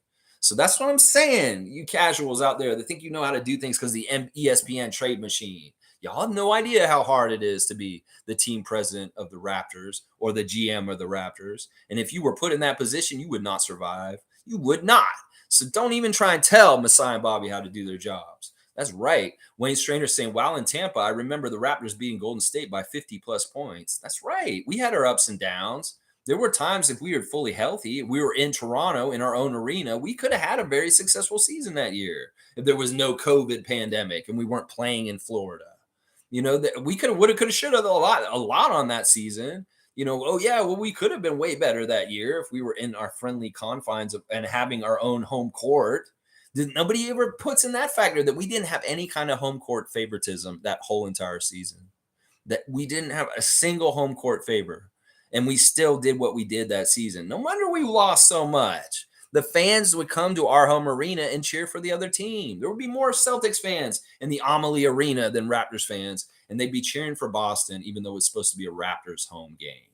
That's the kind of shit we were dealing with. Seriously, it's crazy. MSJ saying Raps are in a decent position. I don't think Pascal is gone, and I really don't get why people are so down on this team. 35 wins? Fred VanVleet is not 10 more wins. No way. Dennis is nearly as capable. Dennis is capable in certain aspects of Fred, and even better than Fred. But there is some stuff that he lacks that Fred has that he's not going to be able to fulfill. And it's just what it is. But 35 wins is an insult. And it really is kind of like it's people looking, okay, they lost Nurse. They lost VanVleet. They're going to have a worse year. What did they win last year? 41? Yeah, I'll mark them down 6 less wins to 35. They won 41 last year. They don't have Fred and Nick now. Okay, 35. They probably just calculated it from that. And they don't understand, okay, well, Darko, we don't know what kind of a coach he is. He could be amazing.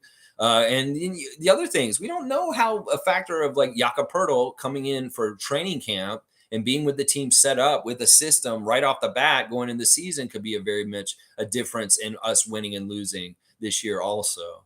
So there's a lot of different factors. And once again, they're going to prognosticate at our detriment because they're going to put us down no matter what. Because part of it is building the perception that we're going to be garbage. They got to build that perception. If they came out and said that, oh, the Raptors are going to win 45 games this season in the projection, everybody would look at them and be like, y'all are crazy. You think the Raptors are going to win that much? And we probably are more likely to win 45 than 35 this year. But they won't put that out there because the perception of the general NBA fan is going to be like, you are a joke if you're going to think the Raptors are going to win that many. You know, you can look at who they put higher. They put like Atlanta and Charlotte and people like that. I'm like, flip fucking Atlanta for us. Flip New York for us. Y'all have them with fucking 44 wins. Why the fuck do you think New York's going to win 44 and we're going to win 35? It's New York, for Pete's sake. Come on. You know, it's that kind of stuff. All right, let's see. Seymour saying, will Rockets come out with a hype dance like Memphis? Fred VanVleet signed up for this. Yeah, he doesn't do dances. You're not going to see him walk out with Dillon Brooks doing some sort of like this coming out of the entryway. No, Fred's not going to do that shit. He has no time for that immature kind of crap. He's going to be like, nah, Dillon. Nah, man, I'm not doing that, man. Sorry, bro. I'm not going to do that. Have you ever seen Fred do any little dances? I think we saw him once go like this, and that's it. That's all I've ever seen Fred do. He did this kind of stuff in the ball shit. But I've never seen Fred dance. You going to see Fred dancing in the entryway with Dillon Brooks? No, you won't. No, you won't. Wayne's saying that win projection for the Raptors is matrix manipulation. It's a perception thing. Seriously. They have us there knowing we're better, but they will make money off fools who just follow those statistics. Well, that's why I always say every single year, put money on the Raptors to bet the over. You will make money. Seriously. It's easy money. It's like almost like, all right, you're going to keep underselling us. Well, then let's make easy money on it. Let's go bet the over on the Raptors every single year and you will make money. Easy money. Every single year. You can do this. It's almost like you could bet it for the next 10 years. And it's like, I'm going to take the over on the Raptors in 2030, please, right now. What? You're making a bet like 6 years ahead of time? Yeah, because I believe y'all are going to underestimate the Raptors again, and I want to put money on them, even 6 years out. I know you're going to do it ahead of time. Country Kong saying Gilbert Arenas, Agent Zero, left the game better than when he came. Who wore zero before Gil did? He brought some serious swag to the league. No look game winners. Would we have Steph Curry without Gilbert? Are you being serious or are you being sarcastic? I can't tell. It's text. I cannot tell your inflection, Country Kong, if you're being serious or not. Do you really like Gilbert like that and you think this? Because in some ways I could read this as being a joke. Seriously, I could really read this as being a joke. Now, first of all, let me break it down. There's a lot of people that wore zero before him. A lot of people. One of the most notable people that wore zero, but was double zero, was Chief Robert Parrish. But there were many zeros before him. Orlando Woolridge is another name that comes to mind. He wore zero way before Gilbert. Let's see. Also, you're saying he left the game better than when he came. I don't agree with that. Gilbert Arenas was horrible for the game. He didn't come in and like leave the game better. He came in and had a gun incident in the locker room, and that shook the league. And he helped hurt the perception of the league because of that stupid gun incident in the locker room. So no, he did not leave the league better than he did. He gave it a weird perception that the players have guns in the locker room. And he kind of left the league in shame. It's not like he had a storied retirement. I'm leaving. I'm retiring, guys. No, he left in shame out of the league. So I can't agree with this at all. He brought some serious swag to the league. What? What? I don't care about swagger. Swagger is sizzle. I want steak. That's the difference between Vince Carter and Michael Jordan. Vince Carter is a sizzle, and Michael Jordan was a steak. And I'm sorry. And you guys give him credit for Steph Curry? No. No. What are you doing giving Gilbert Arenas credit for Steph Curry? No, you don't. You give that credit to Dell Curry, or somebody like that. Is very much, I would give the credit to Dell first, the father, the one who was there every day, the one who was teaching him. Yeah. I hope you're sarcastic. Seriously. I hope you're being sarcastic. I don't know. I can't tell. Trevor's saying the NBA doesn't want the Raptors in their neighborhood. They tried to get rid of us, but it's not going to happen. We're here to stay. Yeah, I like that, Trevor G. I agree with this. You guys wanted to expand and make it an international team. Well, you better be okay with your international teams winning championships from time to time. If you wanted just international teams to be global and you're like, well, the American team should only win all the time, why the fuck would you have us included if you didn't want us to be able to win also? You just want us to be a secondary team that's kind of mid and never ever has a chance to win because we're Canadian? I mean, seriously. Yeah, y'all let us in. No, don't try and kick us out now. Some of the very anti, like everybody should be just American lead NBA, and they hate the Raptors and they wish we'd lose our franchise. They're like that. But there's no way we're going anywhere. We're cash cow. We're kicking ass. We're one of the most successful franchises in the league. Yeah, the NBA loves us. The American fans that hate us, you go ahead and just keep hating us. We ain't going nowhere, baby. Yeah, that's right, Trevor J. I love that. Country Con saying, Lex, do you remember how Scottie started the season? The 5-3 game against Atlanta? He was convinced it was his year. I think we gassed him up all summer on Twitch. Wish we could do it again.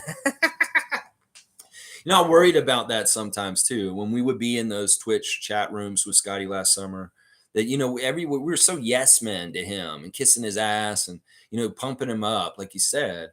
In some ways there has been more talk, like specifically DeMar DeRozan coming out on a podcast, Paul George's podcast. He's often a guest on there because they're very close friends and their connections in LA.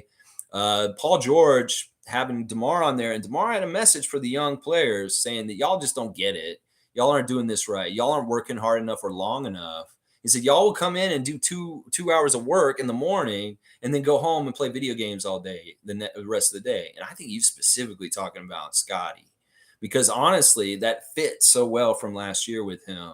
That part of why Scott's not on Twitch this summer is he realized that people were keeping track of the hours he's on there. And people would come into the chat and say, Scottie, why aren't you at the gym? And you're playing video games and sitting around playing video games on Twitch. You should be at the gym. And we would defend him. Remember, Country Con? We would say, well, he was just at the gym. He was at the gym this morning. He's in between. He's going to go back later. We'd say stuff like that. But the way DeMar made it put it, and, we know he's very close friends with Fred, that Fred is a very close friend of his. And it could be that he was talking to Fred and maybe DeMar is a roundabout end of the telephone conversation saying, young players today need to stop playing so many video games and sitting around and need to go in the gym and work more. That's a weird situation. The DeMar's trying to give some young advice to young players right now. And was he talking to Scottie indirectly for Fred? That could be. That could very well be. You could Winders that, put it two and two together and say, why is DeMar talking about video games and people playing too many video games and not working out enough? It could very well be that's part of why Scott said on his end of season interview, he said, I'm going to have to work on my conditioning way more this summer. If I want to be at the level I want to be on the defensive end, I'm going to have to work. And that's why we don't see him on Twitch. He could be playing video games. He's just not twitching, but I don't think so. I think this dude has given up on the NBA 2K. The Fall Guys, it's a waste of time anyway. What the fuck? Or Call of Duty, whatever. Maybe he plays Call of Duty from time to time with his buddies, but I don't think he's playing any NBA 2K. And he's playing, I'm in the gym working out myself. That may have been the wake-up call from last summer. It's like, I could have been even better if I came in this season if I hadn't played so many video games on Twitch. But it was fantastic. We got to hang out with him and get to know him and be around him so much, Country Kong. I mean, I'll take that. But maybe that was part of the detriment of our season last year. I mean, I'm not going to say I'll blame it for it or be mad at Scott for it. He's a young guy. You got to live and learn and make mistakes. But, this summer, he's definitely doing this summer different than he did last year. We know that for sure. We really do. And, maybe we shouldn't gas him up. Maybe we shouldn't give him a big head. Maybe Scottie Barnes Nation needs to chill out and stop pumping him up and give him some chance to get some, growth without feeding his ego and making him feel like he's bigger than he actually is already. That's important. Cowboy said, what's up? The MSJ. Yeah, there's the mugs. We got the Mug Brothers here. I don't know what I'm going to call you guys. The Beer Brothers, the Mug Brothers. Y'all were hilarious. Honestly, that was so fun. Cool Cat saying, when fans are asking for other top draft picks, please realize you are challenging feasibility of Scottie as the future franchise. Rivalry would be an issue. Yeah, you want, seriously, the Houston issues are going to be rivalry. The Oklahoma City issues are going to be rivalry. Even Orlando, I could see a scenario where the young players in Orlando are going to get to a point where Paulo, Franz, every single the young guys that are down there is like, where do you fit that puzzle? Who's going to be the max guys? Who's going to have to leave? Is there going to be some sort of weird internal competition and not infighting because there's only so much that these guys can be guided into? I get getting the most talented team in the world, but sometimes the most talented team in the world doesn't win. You need role players that know their role and fit in the whole piece of the puzzle of a championship hit puzzle. You could have the most talented team in the world. They're all the best guys. But if they don't fit together and don't play together as a team, then you have a shitty team. And I'd much rather have like a franchise, really good couple players, and then like good, solid role players that are mid-level players that contribute, but there's no ambiguity about who the man is or who's supposed to be stepping up or being in charge. I think that's part of the problem with today's NBA is that everybody thinks you just win championships off of garnering the most superstars on one team, like the Clippers or the Lakers lately. No, that's not how you win. You got to have a championship kind of pedigree as far as like you need that crazy dirty work guy like PJ Tucker that's going to get in there and do a lot of unsung shit. You need a good backup point guard that's unsung. You need the role players. You need that kind of stuff to win in the NBA like Denver did this year. And I think that's going to be the big difference there, right there. It's like, yeah, getting a high draft pick, getting Scoot Henderson as a quick fix to go with Scottie, that's not going to work. That's not how you win. Oh, what did you? If that's the logic, why is Dame Lillard so quick to get out of Portland and not play with Henderson? If he thinks that that's how you win, he's like, no, I don't want to be with this dude because I know I'm not going to win for like 5, 8, 10 years. And that's why he's like, I got to get the fuck out of here. They just keep bringing in young guys and we're going nowhere. And I don't have much time left. Yeah, if getting Scoot was going to absolutely positively make the Raptors win this year, why is Dame Lillard trying to leave Portland right now? Seriously, think about that logic right there. Cool Cat saying Rico Hines summer cap starting this week. Okay, summer camp for Rico Hines is starting this week. Ooh, let's see who shows up. Let's see if James is there. That'll be fun. Cowboys saying later, Lex, bam, and Raptor Freaks. I hope we get some player at Rico Runs so we can watch some more Raptors.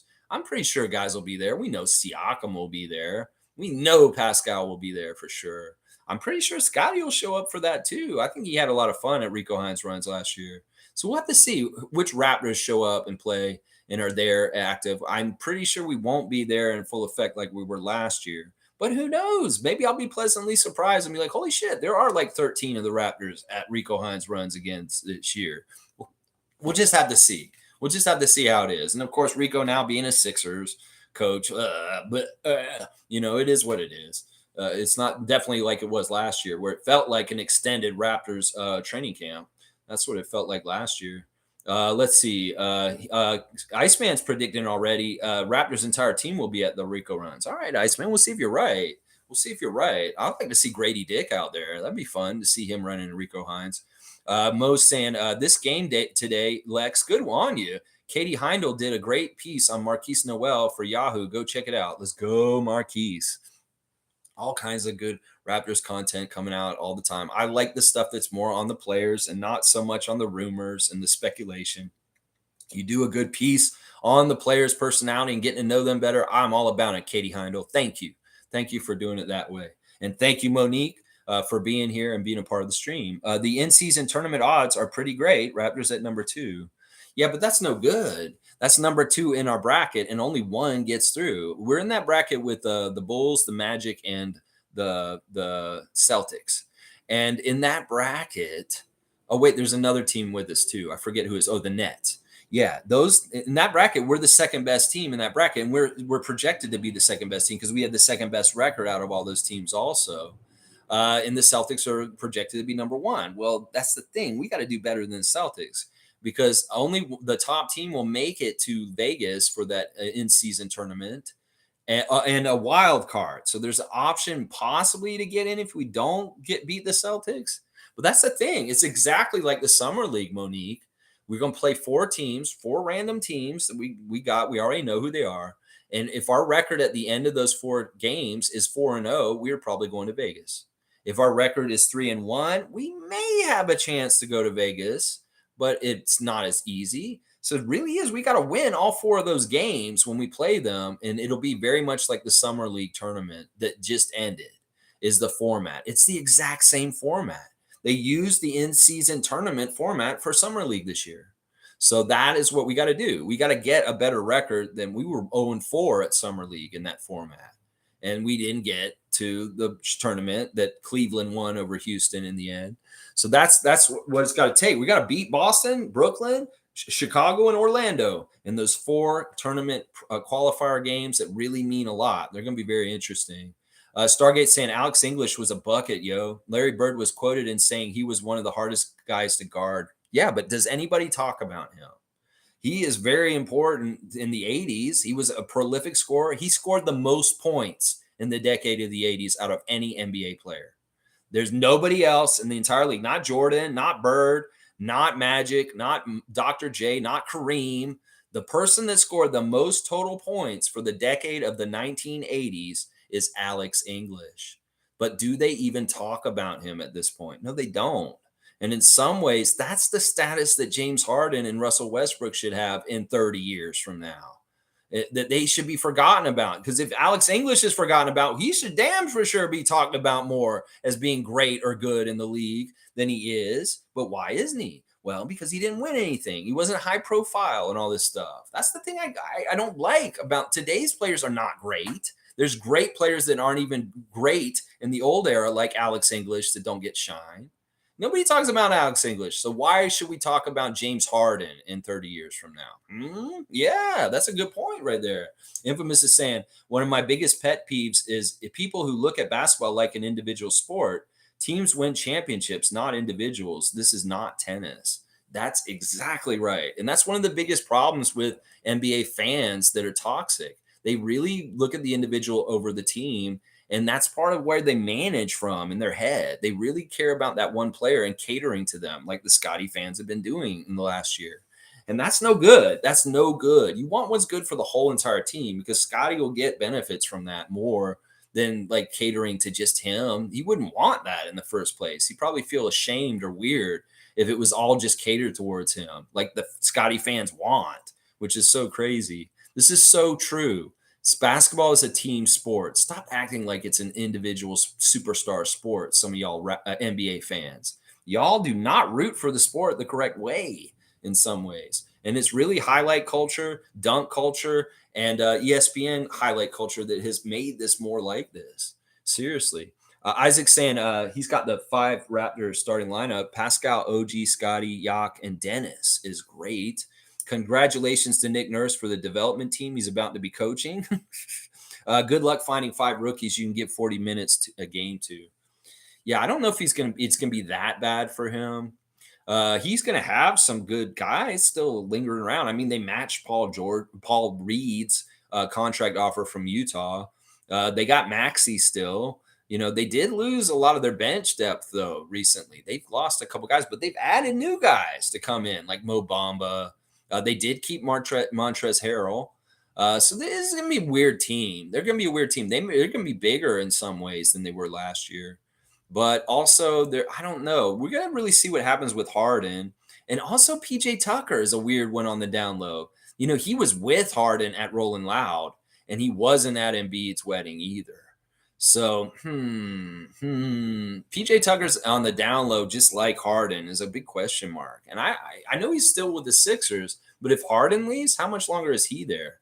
Monique is saying, so how do you think the Rockets are paying Tristan Forbes? So weird.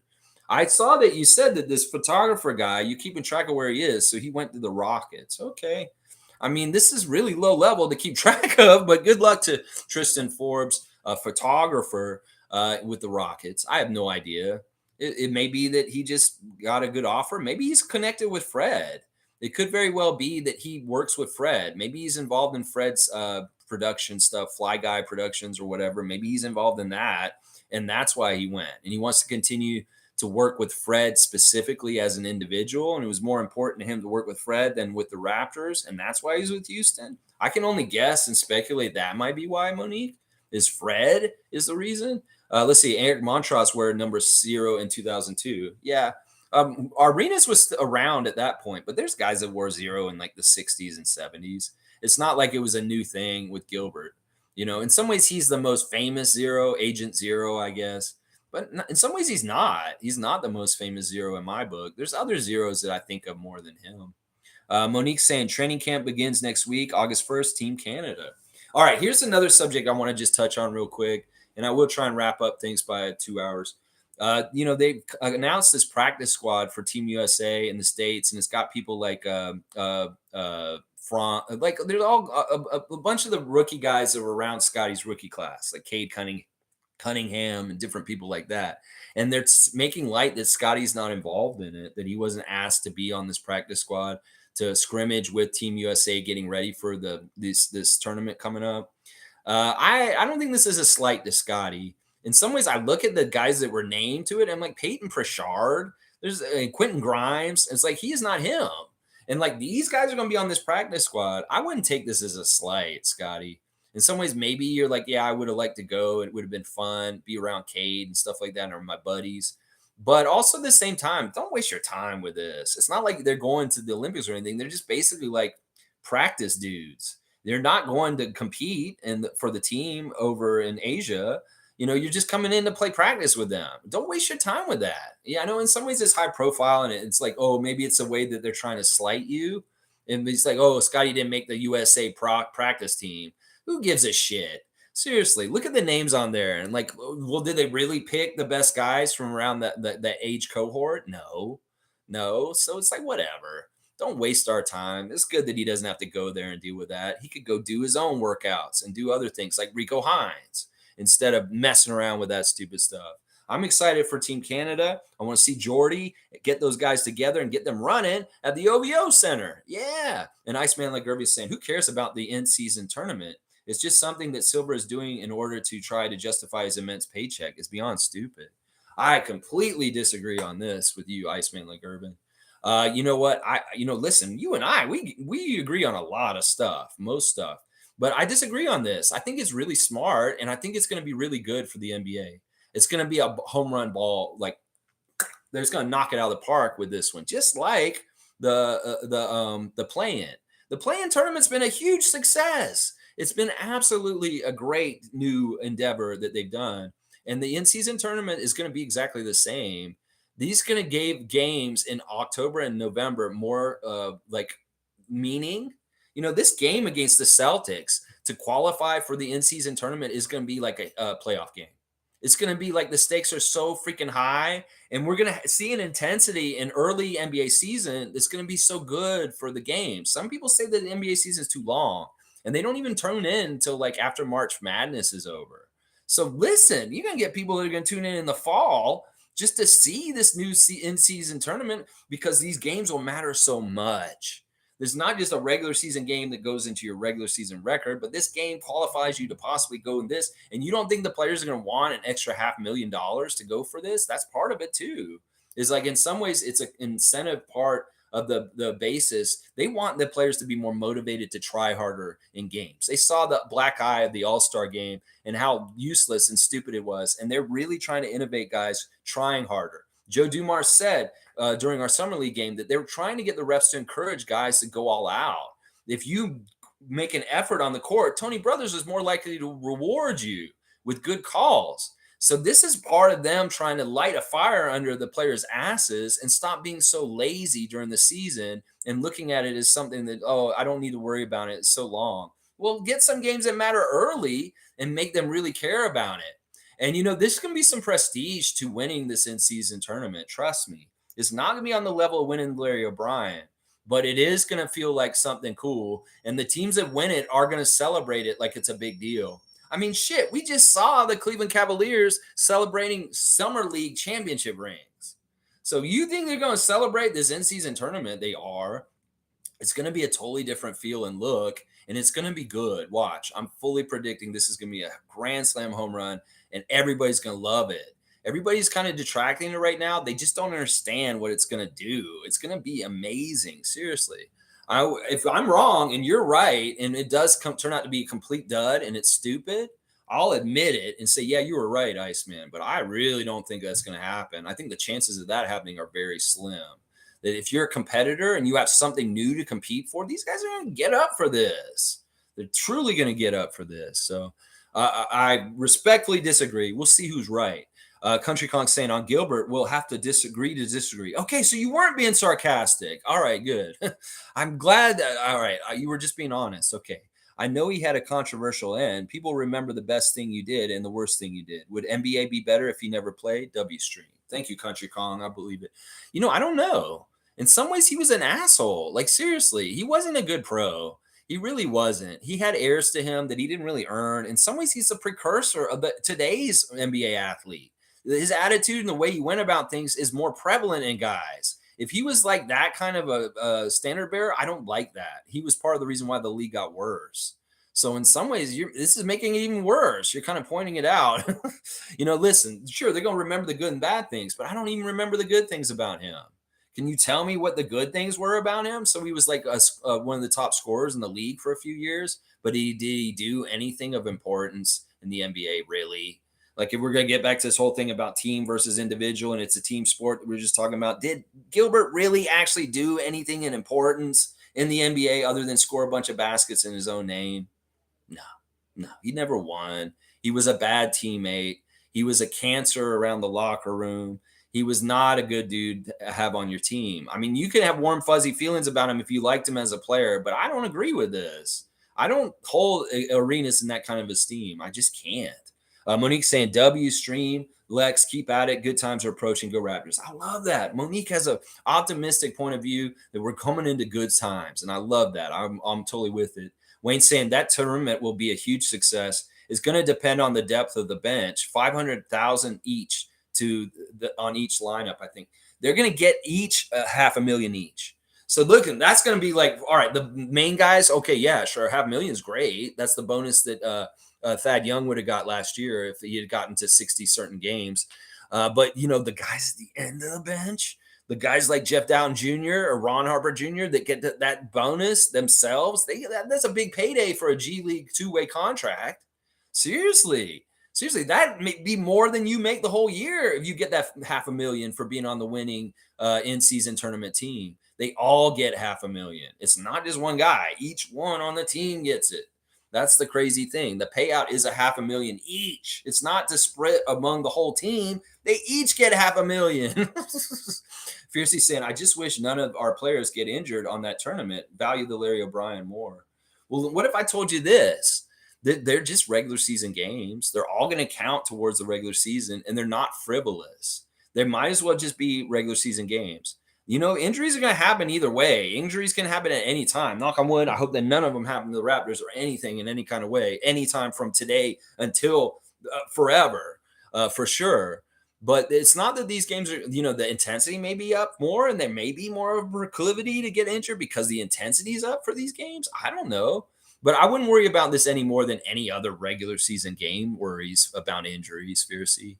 And these games matter because they're regular season and in-game tournament. In some ways, those 4 games against Brooklyn, Boston, Chicago, and Orlando, when we see them on the schedule, mark them and circle them real big because those are like special sweet spots. That's like the 4-point spot in the WNBA All-Star game. Those are huge games because they're not only one of the 82, they're a part of that in-season tournament. And that all is going to be really interesting how it all works together. All right, y'all. Thanks for joining me today. Reminiscing 3 years ago today, July the 24th, the Raptors played a scrimmage game against the Houston Rockets in Orlando in the bubble. One of the first games, I think it was the first NBA game played after the pandemic halted the NBA season earlier that year. That finally the Raptors got on the court and they had that team that was without Kawhi, that was mostly the championship team, going up against the old Rockets before these young Rockets that are here today. James Harden, Russell Westbrook. It's kind of cool because in that game, you had the original Thunder dudes. You had Harden, Westbrook, and Ibaka were 3 of the main players in that game, and they were all teammates from those old Oklahoma City days. It was just a fun game to reminisce and watch. It was cool to see Kyle Lowry hit that bank shot at halftime, the buzzer beater right at the end of the half. It had fun stuff like that, dunks and, Pascal doing some cool moves to get to the lane and make some shots. OG, a couple great points that he made. It's just a classical Raptors game. And it's kind of fun to go back and see 3 years ago today just how far we've came in 3 years since that time in the bubble. The jerseys look different. Everybody's hair looked different. Everything was totally different and weird if you think about it now, where we're at exactly right now. So check out the highlights today of July the 24th, 2020, Raptors versus Rockets, first scrimmage of the bubble in Orlando. It's really interesting stuff, and it'll take you back, and it'll feel like it's way longer than 3 years. You'll watch it, and you'll be like, this feels like this was 5 years ago. All right, y'all, please, thank you. Like, comment, subscribe, and share, and I'll be back tomorrow for Tuesday trivia. Come on in and get your trivia ready, 9:30 a.m. tomorrow morning. Thank you for watching, and let's go Raptors!